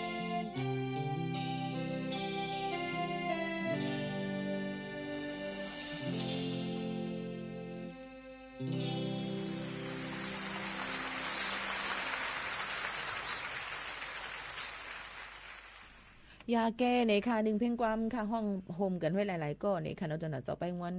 ได้เฮาค่ะนั่นนี่ค่ะก็มาฝากตอนถึงพี่น้องเขาให้เลยยินถ่อมซ้ำกันค่ะพี่น้องเขาเลยยินถ่อมเสียงเงาหางเสียงอยู่ย่ำพ้องแต่เร็วเป็นที่ห้องปล่อยเสียงเก่งใหม่ AM 147 kHz ปืนปล่อยเสียงดังเรดิโอออมล้ม AM 147 kHz ค่ะปืนปล่อยเสียงดังออนไลน์นี่ค่ะสวทเก่งใหม่ AM 147 kHz ตั้งแอปพลิเคชัน TikTok ในนั่นค่ะแล้วก็อย่าลืมติดตามตั้งแอปพลิเคชัน TikTok ดีAM 1476จ้อมในนั้นค่ะก็ได้มีอยู่76เจ้าคือจ้อมกันเป็นเปลี่ยนไปหลายๆกันมาปั่นตั้งหูพี่น้องเขาให้แรงยินถ่อมจ้อมกันเจ้าหนังไหนค่ะพี่น้องเขาค่ะก็เลยเขาค่ะมาตัวค่ะจุ้มปริหารเมืองไทยเขาปืนเผาในวันที่30เดือนธันวาคม2เฮงปลาย26ปนว่าที่ยอบไรเครื่องทุกมุนตานาปนเดียวว่าเหือมูลหางเครื่องหางพังอันป้อมมีหมายชื่อเสียงใหญ่แต่700,000ปลายที่กรุงเทพปางกอกเขาแหละเสียตวนหิมหอมจึมเจ้าหนังนั้นเนี่ยค่ะผู้ขันปากจุ้มบริหารเงางุ้น CIP เขาลาดไว้ว่าเมื่อนั้นให้ฝ่ายกรมบัญชีเฮ็ดออกเครื่องเฮ็ดทางพังอันเต้เต้นมาถึงลาดว่ามีลองป้อมเอามีกไม้เขาสิเฮ็ดออกครีมอันเฮ็ดกังแลดครีมอีหยังล่ะเดี๋ยวห้องว่าครีมเฮ็ดโลครีมกันแดดเจ้าไหนค่ะมุนตานาน้ำมันตาผิวว่าเจิมเจ้าหนังไหนค่ะเนาะพี่น้องเขาค่ะเจิมเจ้าไหนสิเรียนขายในออนไลน์กาคันถูกๆในแลจังเลยจอบจ้ามซับซีตุ้ยนี่ค่ะเผื่อว่าเลยฮู้เงาตื้นอันปืนแพมันจึงจังเลยป้าตั้งผู้ตังโตกลุ่มบันนีบริหารฝ่ายเพียวม้วยลองเฮ็ดพิษปักเบิงหมายมีบริหารในปืนตีโฮมกันหลายๆฝ่ายเย้าเสแลกว่ากดทัดอองตี5ตีอันมีในเจเวงปักนำเจดอนสมุทรปราการในนั่นค่ะพี่น้องเขาเจเวงตีตั้งบางแคปทุมวันแล้วก็โบเบกรุงเทพเจียมเจ้าไหนเมื่อป่นมาเมื่อวันที่24เดือนธันวาคม2เฮงปลาย26นั่นนี่ค่ะจังซ้ำเลยหันหงซิมโคของโกตองโกดังนั่นค่ะน่ะเครื่องเฮ็ดทางพังเหมือนหนังครีมอันเฮแลดน้ำมันตาผิวหนังครีมตาหน้าอันปลอมไว้มีหมายก็มันมีชื่อเสียง22แสนในนั้นค่ะเอามีอยู่704ปาก704เฮง85อันอีกตั้งอันเฮนาฝนอันเฮนาฝนก็ว่าเป็นอันเป็นห้องว่าหังเฟ ฟิล์มอันที่เฮกังเลยนาฝนมือถือเฮาขานั่นนี่ค่ะเกาเหียง3ปากอันกำพองก็ตึกปกตึกห่อหางเฮียนแต่ได้ส่งขายปันเนื้อออนไลน์กันอยู่เจ้าไหนค่ะก้นเจอปกห่อโคของลาดว่าเขาอำได้ฮู้จ้อมลองโคเต้หือโคปอมอันเต้หาอันปอมค่ะเขาก้อยเป็นก้นกินจางห่อเซส่งปันก้อยผู้ที่สั่งเป็นเจ้าเขในนั่นค่ะเอากอบนั้นเลยเจ้าหน้าที่เขาก็ตีนยอบเลยเจ้าเขดัด3ก็อายุมอก30ปลายแลตั้งดังยิงไทยก็ขาดปันโกดังเขานั่นนึงก็เตเอาตั้งพิษจำหนังซิมขังไว้โคของอันเป็นบิ๊กหมายอันปอมซื้อขายปืนแพร่โคของอันปอมจำเจ้าหนังไหนค่ะเจ้าหน้าที่ก็ลาดว่าเครื่องเฮ็ดตานาเฮ็ดพังเจ้าในอ่ำเลยทัดท้องอ่ำมีหมายฟังแหละเป็นโคกุ่นอันอ่ำฮับห้องไรอ่ำตั้มใจไรมุนเจ้าในก็เปว่าไรลูบตาเนื้อเตอร์เนื้อเตอร์หนังเขาขาดสีป้ออ่ำแม่นเนื้อเตอร์หนังเขาจังคมกายจังออกตุ่มจังเลือดไม่ไก่มาเนี่ยค่ะนาลู่จังก้อยนาเป็นซิวออกมาเจ็มเจ้าหนังไหนค่ะพอหึงมาจังตุ้มเตอร์ถึงป้ายอยู่ลีไรไหนค่ะอ๋อก็นั่นแหละถูกลีซื้อตีเสียงขายโคกุ่นอันตั้มใจไรถูกลีด้วยมิกหมายตีเฮ็ดออกลีงามเยี่ยวก็จังก้อยซื้อตื้อโคของกุ่นอันกาขันมันกึ่งงามกันนั่นเพราะว่ากาขันถูกป้อนั่นจังเป็นเพอันเดเรลงอันนึงในนั่นค่ะก็นั่นแหละมันก็ติมีอันปลอมในใกล้ๆมีอยู่แต่เสกเป็นขายหนึ่งออนไลน์ก็ติมีในนั่นค่ะก็นั่นพี่น้องเขาอย่าไปจู้ง่ายนะคะเขาขาดหลุดเลยด้วยว่าโคของอีสังที่มันถูกแมนจำหนังฟิงปึงไม้มีเยอะก็มันอ่ำเจออันปลอมเจ็มเจอหนังไหนค่ะบางอันก็ตัวล่ามหยับเนี่ยในค่ะน้องพี่น้องเขาตัวหนังสังรสดีว่าพองน้ำพักว่าพองเนื้อไก่พองเนื้ออย่างเช่นในก็ยังอันปลอมมันก็ถามว่าปีโมขาวนวลข้าวค่ะเด็ดตัวจึงเหือมันเป็นอันปลอมอันนี้มันหลุดเลยถ้าท่องด้วยลีในนั่นค่ะเนาะเยาก็มิกหมายมันอ่ำแจงแรงลี5นี่ค่ะอองตีมันหาหมายเฟินหาวันหมดอายุมันติมีหลายๆรองหลายอันเลยทัดสั่งด้วยในนั่นค่ะอ๋อเฮาฮู้ว่าเฮากินอันปลอมกาเจออันปลอมกะมอกาหือเยาเกี่ยวกับไปลองตั้งกินตั้งยำ5โคของเครื่องใจตื้ออันต้านนา5เจียมเจอหนังไหนค่ะเนาะพี่น้องเขาลองตั้งเจ้าไหนก็ฝากฟังไว้ปั่นกูก็ให้ไก่หางลองโคของเจ้าหนังไหนจ้อมมันก็ถามว่าเฮียงเลยเฮาข่าวกึ่งกลางมาตาอันสกินแคร์อันกาขันอันไหนเฮียงนาว่าเป็นสิวเป็นตุ่มเป็นแรงลงกับเซ็งมดหลาในนั่นค่ะ1เพราะเขาขาดได้เป็นเจออันต้านาเครื่องทุกมุนต้าผองต้านาเขาขานั่นเขาได้เปลี่ยนใจแทงมิกหมาย1อันนั้นเตเลยกึดลืออันเก่านั่นให้หมอกตีนำสุดหมอก1เลินตีเอสุดมันหมอก1วงถึง2วงในนั่นค่ะ14วัน7ถึง14วันเยี่ยวจ่องเลยขึ้นตาขึ้นอันเมออันที่เขาขาซื้อนั่นก็มากึ่งกลางใจกว่ากำเหลียวเฮาอ่ำฮู้เลยว่ามันเป็นอันใจอันเก่าพิษมีสัตว์สารสเตียรอยด์5อันใหม่มี5จังได๋มันก็มันยามตาอันมีธาตุสารสเตียรอยด์มานำเหี่ยวนี่ค่ะยกก็บอกว่ากึ่งกลางมาตาแทงอันเหม่อนี่หน้าดีกว่าได้เป็นซิวเป็นหุดลงไว้บ่มีที่จี้ปลายเข็มเหี่ยวค่ะพี่น้องเขาลองตั้งจังไหนค่ะเนาะยกก็มันก็ใกล้ๆตาอย่ามีเขียวยายาหน้าผ้าหลอดสีขาวยากานกต้องพยายามเจออันไหนมันมีธาตุสารก้องมันจางจุงจันใจมือเขาคาตาได้ก็นานเนิ่นหนังเขาคามันอ้วนนวลลีมันขาวลีป้อมใจมาใจหึงมามันก็มีคนออกมาจอมนาค่ะมันก็ป้อมใจเหี่ยวเนี่ยก็หน้าตีแหลงเป็นแคบลงไว้เพราะว่ากาตากแดดเนี่ยแค่ล้ำเป็นพืชลงเป็นพื้นลงไว้ซึ่งไหนค่ะเนาะลองตั้งเจ้าไหนมันมีธาตุสารก้องค่ะอ๋อก็นั้นเปิ้นจ่องไกว่าเจออันต้านาอันมันถูกแมนเฮาคาเหี่ยวก็กาหนาก็มเจอถูกหนาก็มเจอให้มันกึ่งแดบกันตั้งเนินหนังเฮาคานั่นย้อนบอกว่าผิวเนินหนังก้นเฮาคาในมันเหมือนกันมันก็เป็นผิวเนินหนัง2สีผิวขาวผิวเหลืองผิวล้ำต้องเจอยาก็มังอันครีมโลชั่นสกินแคร์มังอันนั้นบันเหตุการณ์ตาใจก้นนอกเมืองก้นอันเมืองกัดเมืองเย็นเมืองอันบ้านเมืองเปิ้นกัดอยู่ดะสิเฮาซ้ำว่ากาคันมันกาคันใหญ่บ่มีเงินในบ่มีเงินในซ้ำอีสังกาคันใหญ่กาคันใหญ่ๆในก็ตื่นใครเจอกำนำก็ใครก้าในกันเคยสัมแม่นในกันจังไหนค่ะเนาะเกาใจของนอกเมืองจังในในสกินแคร์อันในค่ะเนาะยก็คู่ของเครื่องใจบางอันมันเป็นอันปลอมค่ะนะอันมาขายดังเมืองมาจึงจะได้บางอันมาทงว่าจึงจะไหนค่ะพี่น้องเขาทงว่าอันมีมิกหมายแบรนด์เนมเขาหลายๆอันจึงจะหนังไหนนั่นไหนค่ะเขาตัวเลยเพราะอย่าไปใส่อันปลอมมันค่ะนะเพราะใส่อันปลอมบ่กะควบของเครื่องใจบางอันเพราะเขาขาเจออันปลอมอันกอบปีมันนั่นในค่ะเนาะกะต่างจึงเมืองขึ้นเฮือมีน้ำไหลยันบ่ว่าที่ตมที่ลุ่มที่ศุลกากรเขาเปิ้นดีมีเครื่องกดจัดกดทัดเอ็กซเรย์ด้วยค่ะมันติดเพราะมันมอจึงน่ะในรีไอเบิ่นนั่นค่ะเนาะพี่น้องเขาค่ะควบของอันปลอมจำจังหนังในค่ะเนาะยันนั้นเพราะว่ากว่าที่เราตั้งหลายมันติมีค่ะควบของเครื่องใจมันติมีตอนตาที่ลอกไล่ที่ออกนอกเมืองค่ะถุงอันลอดโทถุงโทเฮาค่ะนั่นนะมันก็บางทีมันติลาดว่าอันไหนกว่าตั้งแถบ ยุโรปอำไลอันนี้ก็แถบตั้งเอเชียไลอันนี้กว่าต่างจึงเมืองในอะไรก็ต่างเมืองอำไลมันเตมีค่ะก็นั้นกาคันถูกกาคันกาคันกึ่งงามแล้วก็คู่ของเครื่องใจอันเฮาขาดดีกว่าจึงเมืองเลยจึงเมืองนั้นเฮาขาดหลุเลยต้วยกันว่าเฮาขาดดีกว่าที่เมืองไหลจ่องมันใจคำเขาเมืองเขานั่นไหลจังไหนค่ะอ๋อก็นั้นพี่น้องเขาหลุเลยเลียเพี้ยนด้วยนำในนั่นค่ะพี่น้องเขาหลุเลยเลียเพี้ยนด้วยตั้งหลายหลองหลายอันดีกว่าที่เลยตั้งหลายหนังเหือเขาว่าได้เปิดตาหันเลี้ยงหนังเหือเขาว่าดีกว่าเลยง่ายลมเจอซุ่มข้าวยามเฮาขาจึมเจอหนังในจ้อมในนั่นค่ะแต่เหลียวดันดาก้นเมืองมานก็อยู่หยับคันเจอมาลอยๆเพราะว่าเดอาศักเล็กแต้มหรือเส30นั้นก็ว่าเดฮิปปรับค่าเมืองเขามาดังเมืองจึงไทยค่ะกะต่างจึงเมืองค่ะในเปิ้นก็ดีมีเงินไว้ว่าในสเตทเมนต์มันมีไว้กาคือดีกว่าขึ้นมากเมื่อไรตัวเครื่องบินที่ปอกขึ้นมากเมื่อไรมันจะหยับคันจะอิดอ่อนหนึ่งย่อก็บางปอกมาเปิ่นไข่ปันมาเนี่ยก็ซุ่มตัวเครื่องบินหลายๆเจิมเจ้าหนังไหนก็มีย้อนเพราะว่าก้นเขาเป็นหลูก้นอันเป็นโหนดเต้นคือตอนใดๆหาพร่ำกันของเขานั้นตั้งนำตั้งหลายอันนี้ก็พี่น้องเขารู้เลยฟังกันไว้จอมเที่ยงเหมือนกันในนั่นค่ะฝากตอนทุกถึงกันเจ้าหนังไหนค่ะอ๋อสืบเรื่องลือใจถ่อมได้เพียงความอันย้อนกันเข้ามากกว่าจงขึ้นมาอุบโอ้จอมกันแทงกำนึงค่ะ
คำเจ็บก็เร็วค่ะใจแสนจึงพี่น้องเขาย้อนกันเข้ามาค่ะตอนไหนย้อนเพ่งความกันเข้ามาเกาหลีเนี่ยค่ะบางเพ่งความก็หาหันค่ะบางเพ่งความก็หามหันบางเพ่งความอันย้อนมาสำหรับสิงความไทยความเคความมิงกะเล็ดใครย้อนถามค่ะพี่น้องใต้เขาค่ะในคิดทีเนี่ยค่ะบางปอกบางเลยมาเนี่ยค่ะเตรียมความมาว่าอ่ำปันห้องนึงออนไลน์อ่ำปันนู่นอ่ำปันไหนเนี่ยที่ฮิลีไหนเนี่ยค่ะเนาะตั้งเบิ่งมันปืนเตี๋ยวเนี่ยค่ะเนาะโยก็เพราะว่ากะเขาซ้ำก่อนลำเอาสิงขี่มาสิงความมิงกะเล็ดมาสิงจะป่านมาจะไหนเปิดนำไปว่าหางเงินค่ะเนาะก็นั้นแหละตอนตาได้เปิดตาหันแรงกวางๆเกี่ยวกับพี่น้องเพ่งความไตในเนี่ยมันหนูเลยซับเซกันหนูเลยมีปังกุมหนูเลยมีกอมบันนีเซียนอันกุ้มห่มงำกุ้มทิ้งไว้ในนั่นค่ะเนาะย้อนนั้นเลยแต่เร็วเนี่ยก็เป็นปัญหาใหญ่ลงค่ะที่เปิดเพ่งความเพอที่ห้องความก็เลยเนี่ยก็ขยับไว้เนี่ยค่ะเนาะกูเป็นบ้าไม่ตามถึงดีในนั่นค่ะนะโยก็เผื่อว่ายิ่งหมวกเขานั่นปืนเผาว่าที่ตั้งห้องปล่อยเสียงดูจ่องซ้ำเตเปิดปันไลอยู่ค่าห้าเนี่ยค่ะก็มีผู้ห้องความหลายๆเจ้าลีหักแน่นค่ะนะว่าเปิดปันนำลาพี่หมูเขาโน้นเนี่ยเป็นสังกาปันขว้างเปิดไรรอดๆแล้วเนี่ยค่ะว่าก็มันก็ซ้ำไปว่าหือมาเนี่ยก็ไปฮัดเปิดปันตอนหนาก้นก็อันเป็นปันขว้างมานั่นก็เอาค่ะพี่น้องเขานั่นค่ะเนาะเอาค่ะก็มีเขาค่ะมาด้วยข้อความอิดอ่อนนึงที่พี่น้องเขาตรงตักกันเข้ามาค่ะว่ามีจังหือพองค่ะในไม่ซุงข่าวย้อนถ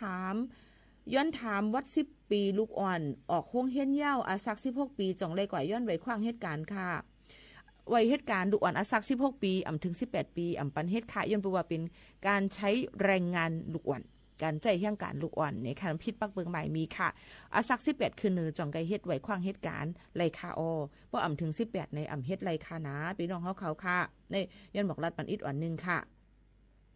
หรือเสว่าองตีป้อหลวนเขามีไว้ห้องเฮียน5ไว้อย่างใครกับพึกการ5ในเหตุการณ์ตอนตาเป็นปืนหูตั้งหันเพิ่มแถมน้ำกัดตั้งแขนในก็บางทีเปิ้นก็ดีห้องหับอยู่อันนี้หลุเลยกว่าต้องถามค่ะนะพี่ก็ไว้เหตุการณ์เปิ้นเฮ็ดปันค่ะปีค่ะป้ออำเฮ็ดประกันสังคมวัดเฮาจ่องต่อไล่จ่องเตียปิกตายค่ะจะจ่ายอำไว้เย้าอำใครไว้อันนี้เด็มหัวปิกตายจึงหือในค่ะเนาะเกี่ยวกับไปลองประกันสังคมนั่นนายจ้างออก1 กึ่งเฮาออก1 กึ่งจ่ายกูเลินเหมือนหนังเงินเดือนเท่าไร 10,000 บาทตีเหตุการณ์เฮาค่ะเพิ่นก็นายจ้างได้จ่ายบันกึ่งเฮาได้จ่ายบันกึ่งเฮาก็ตีได้จ่าย500 บาทจ่องจ่าย500 บาท1 เดือนเพราะว่าป่นเลยเซ15 เดือน5 ปีปลายขนาด5เฮาก็มีศูนย์ตนตัดที่ไรแต่ลองไรอันไร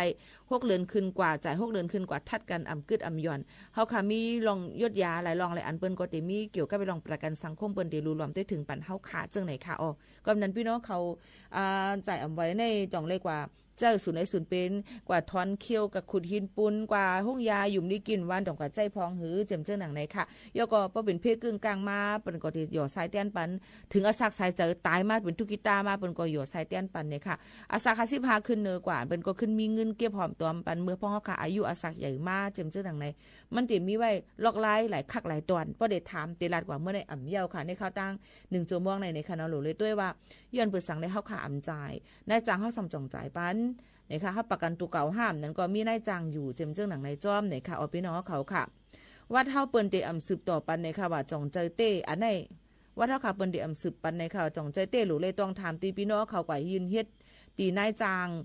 พี่น้องเขาเฮ็ดนั่นค่ะนะพี่น้องเขาข่าวว่าเป็นว่าจ่องเปิ้นจึงหือในนั้นค่ะลอกไล่อันนี้ป้อพี่น้องเขาถามมากกว้างๆอันนี้ค่ะเดี๋ยวมีข้อตอบปันไล่ในนั้นค่ะย้อนเปิดสั่งเลยเปิ้นต่อปันเฮาสิไล่บ่เฮาเฮ็ดประกันสังคมเฮาขึ้นมาเฮ็ดเป็นวัดไว้ประกันสุขภาพทั่วหน้าจำเจ้าในจ่องไล่หือจำเจ้าไหนมันก็เตมีนั่นค่ะเนาะอันนี้ก็ขย้อนปืนเผาปันพี่น้องเขาจังหนังไหนจ้อมให้เลยยินถ่อมจำกันจังหนังไหนค่ะพี่น้องเขาค่ะเตมีแทงในค่ะลองตั้งจังหือแทงพี่น้องเขาถามกันเขามาแทงฝ่ายนึงว่าปีโมข่าวน้นค่ะไหนค่ะว่าเพราะว่าเฮาค่ะเฮ็ดเป็นเจ้าของเสียงแก๊สคนโหจ่องไล่ป้อจำหนังปักเปิงใหม่มีอ่ำไล่ค่ะต้องเบิ่งจึงไทยค่ะเนาะเพราะว่าเฮาค่ะมีวัดไทยเนี่ยในรัฐไว้ก่อนสั่งเจอว่าเมเป็นช่างเสริมสวยกวนมีหางเพิงก้วยกะโพเป็นคนไทยห้ำหลูเลยต้วยก่อนว่าโพเป็นคนไทยซ้ำโพเขานั่นซ้ำจ่องเป็นช่างแก๊สคนโหเป็นบ้าเบอร์เป็นหมอแก๊สคนโหเป็นช่างเสริมสวยจ้อมหือป้อมเป็ดเนี่ยก็เจ้าหน้าที่เปิ้นก็ได้จังไม่ตามเฮาคาไล่ก้วยกะมันก็อยู่ที่เฮาคาหมอลาแทงกำนึงลอกไล่จังได๋มันก็ได้มีฮู้มันก็เปิ้นก็10ทีตันนั่นนี่ค่ะโหลเลยเช็คด้วยดีๆนั่นค่ะก้อยกากอบนั้นเลยเพราะว่าเฮาค่ะมีไว้วัดไว้เตรียมโทษ5เนี่ยก็ตาได้เปิดเนี่ยพังห้างเฮาค่ะตาได้ลัดบันซับเซบันเปิ้นจำใจนั่นก็โหลเลยฟังกันไว้จอมในนั่นค่ะพี่น้องเขาไม่ซุงคาปีแบรนด์ MS ใจเลี้ยงเนี่ยค่ะเหมือซุงเหมือนกันค่ะไม่ซุงกูก็ที่เข้ามาตรงตักหลายข้อความที่อ่านนำตั้นคือเดือนน้อมอย่านำค่ะนะ ก้นเหม่อจ่องฮับคามือเหลวก้นใหม่ตาเหลวในเนี่ยค่ะเนาะหลูเรียต้วยก่อนว่าเป็นวัดไว้จึงหือพองขาดต่อ5นั้นก็มีสั่งเฮเมียว5จึงจังนั้นในแห่งกำนึงนะคะเนาะมีสั่งตักมาดังหลังไม้ไล่ในนั่นค่ะพี่น้องเขาค่ะนั้นก็ค้าเด็กก็ต้องถามผู้โรงเรียนภายเจ้าหน้าที่เปิ้นนี่ขึ้นมาตอบปันพี่น้องเขาแทงกำนึงขันเพ้อๆนี่ค่ะเนาะนั่งเสียงอ่อนลาดว่ายินโจมค่ะปิงหมู่ขาวนวลเฮาค่ะขอบใจเหมือนกันค่ะเนาะข้อความจ่องค่ะไปอ่านหมดเดียวค่ะแน่เพราะว่าค่ะอ่านตกหล่นตกหงตกหายเนี่ยก็ย้อนน้อมอย่านำค่ะตีเลยตุ้ยหลายๆฝ่ายเอามาได้เป็นตั้งเฮือนสอมไลฟ์ไปอยู่นะคะยก็ตั้งเฮือนลำได้ข้าก็หยับนั่นเขาเฮือนลำเฮือนแหลงเฮือนสอมเฮือนเมื่อเลยได้เป็นเฮือนเฮาเหมือนกันฮะในเอาค่ะข้าวยามดเซ็งค่ะพี่น้องเขาเด็ดผัดยานพี่น้องเขาเมื่อกว่าก่อนเนี่ยค่ะนะจ่องขึ้นมาพบมาทบจำกันแทงย้อนสู้ปันกูก็กูก้นให้อยู่ลีก้างยานพี่เคนปันเป็นก็หักเหลิงตึงปันให้มักมีวันขึ้นให้หมอป้องให้ป่นยานพี่ให้มองเจอกันกูก็กูก้นเสข้าวหมูข้าวนุ่นผัดยานพี่น้องเขาเมื่อกว่าก่อนค่ะส่งขึ้นทบกันแทงค่ะนะม่อนค่ะขอบใจค่ะ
สถานีวิทยุกระจายเสียงแห่งประเทศไทยและเครือข่ายทั่วประเทศเสนอข่าวต้นชั่วโมงรู้เร็วรู้จริงเกาะติดทุกสถานการณ์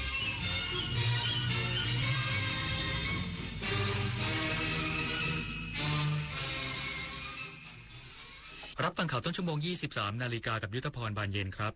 จังหวัดเชียงใหม่จัดมหกรรมไทยช่วยไทยลดภาระลดค่าครองชีพช่วยประชาชนอีกสักครู่กลับมาติดตามรายละเอียดครับดุจตะวันผู้จันฉายประกายล่าพระราชาราชินีศรีสยามวันราชาภิเษกสมรสปรากฏงามเทิดพระนามสองพระองค์ทรงพระเจริญ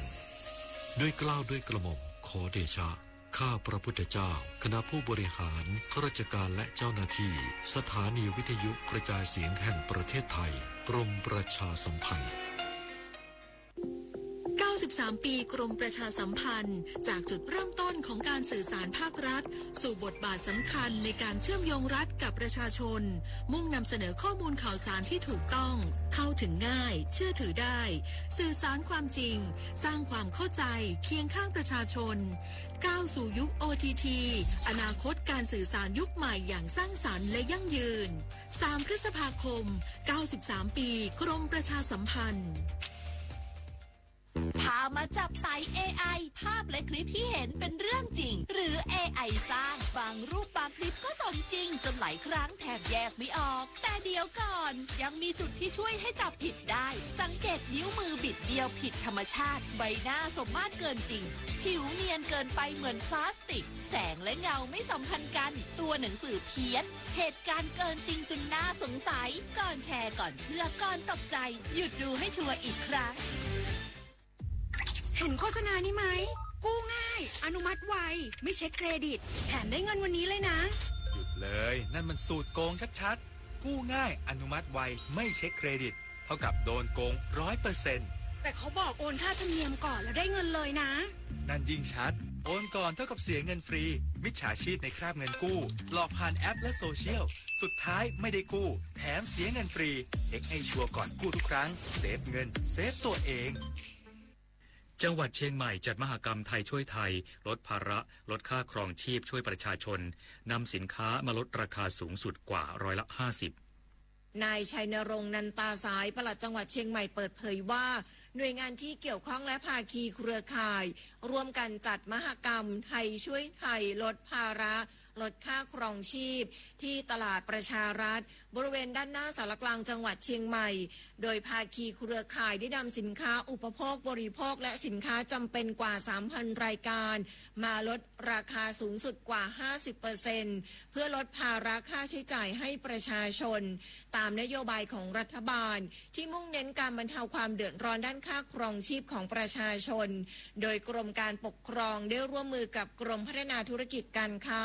กระทรวงพาณิชย์และห้างค้าปลีกค้าส่งสมัยใหม่โมเดิร์นเทรดยักษ์ใหญ่5แห่งได้แก่แมคโคร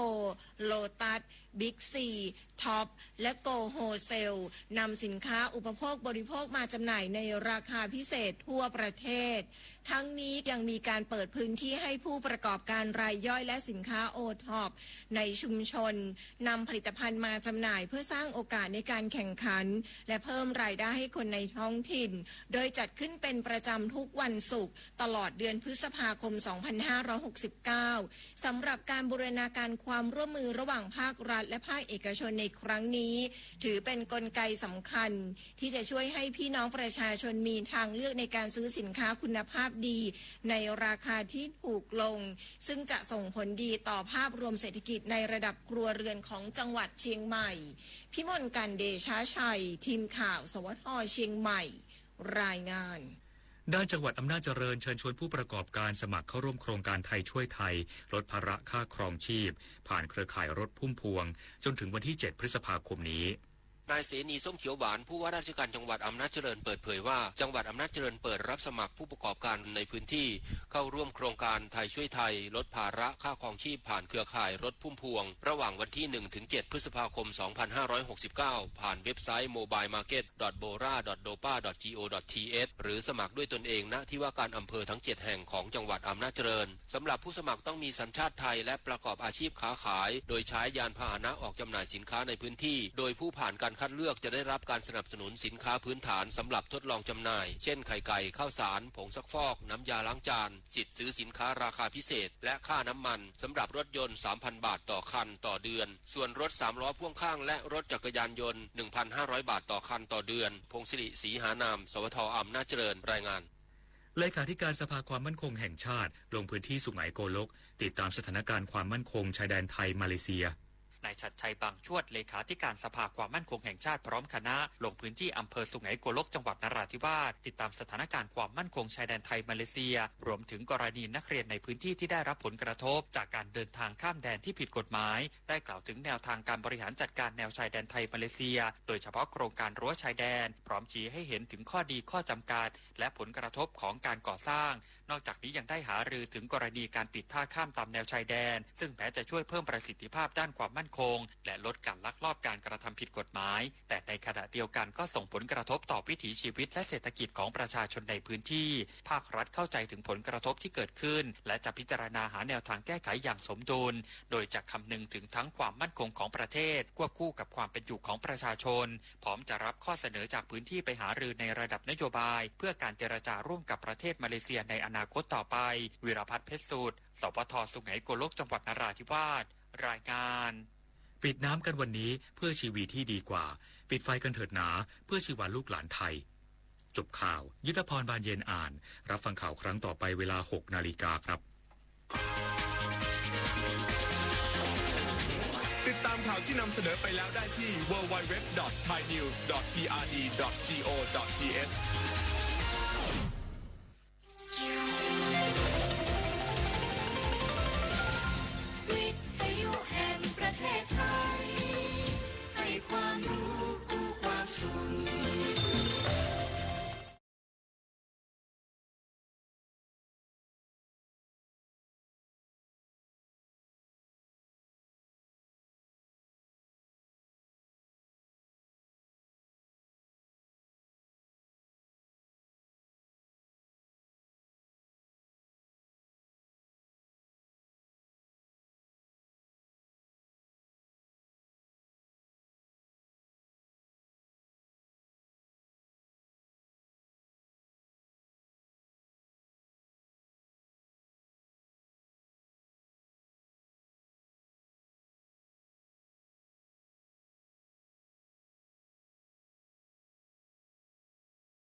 3 นาทีกับอัยการแผ่นดินให้ความรู้กฎหมายคุ้มครองสิทธิประโยชน์พร้อมแนะนำช่องทางขอความช่วยเหลือจากสำนักงานอัยการสูงสุด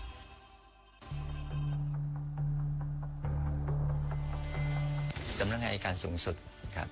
มีบริการที่จะคอยช่วยเหลือประชาชนในทางด้านกฎหมายนะครับประชาชนเนี่ยที่มีปัญหาทางด้านกฎหมายสามารถเดินเข้ามาพบพนักงานอัยการได้ทุกจังหวัดได้ทุกที่นะครับโดยเฉพาะในส่วนงานที่เรียกว่า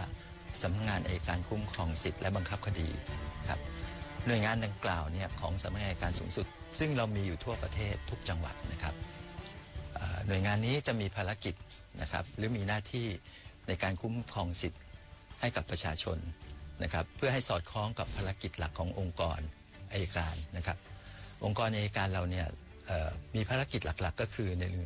ในเรื่องของการอำนวยความยุติธรรมในทางอาญา 2. องค์กรอัยการจะมีหน้าที่รักษาผลประโยชน์ของรัฐนะครับ 3. หน้าที่ของพนักงานอัยการในเรื่องของการคุ้มครองสิทธิและช่วยเหลือประชาชนทางด้านกฎหมาย 4. อันนี้เป็นเรื่องระหว่างประเทศในกรณีที่มีอาชญากรรมข้ามชาติเราก็มีหน้าที่ในการส่งผู้ร้ายข้ามแดนหน่วยงานที่วันนี้จะมาแนะนำก็คือสำนักงานอัยการคุ้มครองสิทธิและบังคับคดีเนี่ยมีหน้าที่ในการช่วยเหลือประชาชนมีหน้าที่ในการตอบปัญหาให้กับชาวบ้านที่มีปัญหาทางด้านกฎหมาย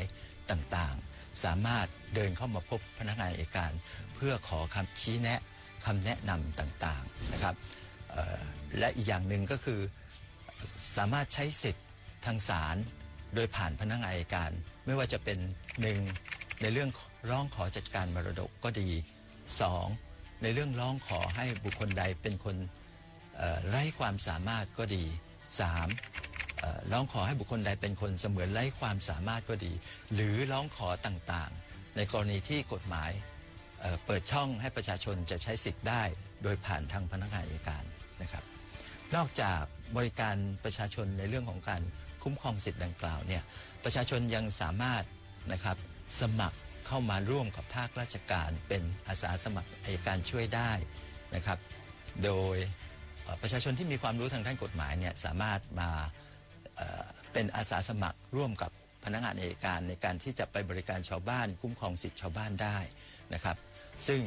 สามารถไปสมัครได้ในทุกๆจังหวัดได้นะครับแล้วก็เราสามารถที่จะร่วมกัน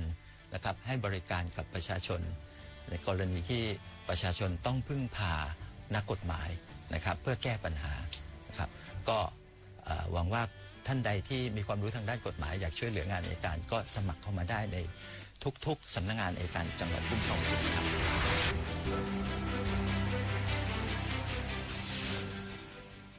ของหลวงไม่ใช่ของเราของหลวงไม่ใช่ของเราเงินหลวงรถหลวงวัสดุครุภัณฑ์หลวงคนหลวงการจะใช้ทรัพย์สินของรัฐหรือทรัพยากรของรัฐได้ต้องมีวัตถุประสงค์เป็นไปเพื่อประโยชน์สาธารณะเป็นหลักเท่านั้นเพราะของหลวงไม่ใช่ของเราหากนำไปใช้ส่วนตัวมีโทษจำคุกได้ของหลวงไม่ใช่ของเราท่องเอาไว้ของหลวงไม่ใช่ของเรา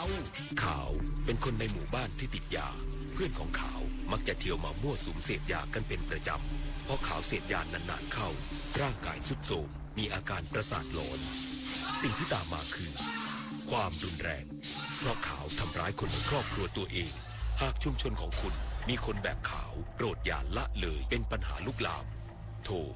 1386สายด่วนปปสเพื่อชุมชนสังคมและประเทศชาติของเราคุณเคยเป็นแบบนี้ไหมใช้เวลาอาบน้ำเป็นชั่วโมงเคยซื้ออาหารอย่างบ้าคลั่งแต่ก็กินไม่หมดจนเหลือทิ้งเคยซื้อเสื้อผ้าราคาไม่แพงแต่ซื้อบ่อยก็เคยหลงลืมที่จะปิดน้ำปิดไฟเมื่อไม่อยู่บ้านเคยเราอยากให้คุณหยุดกิจวัตรประจำวันที่เป็นการทำร้ายโลกช่วยกันรักษาและฟื้นฟูตั้งแต่เรื่องเล็กๆที่เริ่มได้ด้วยตัวเราอาจเป็นเรื่องใกล้ตัวที่สามารถทำได้ไม่ยาก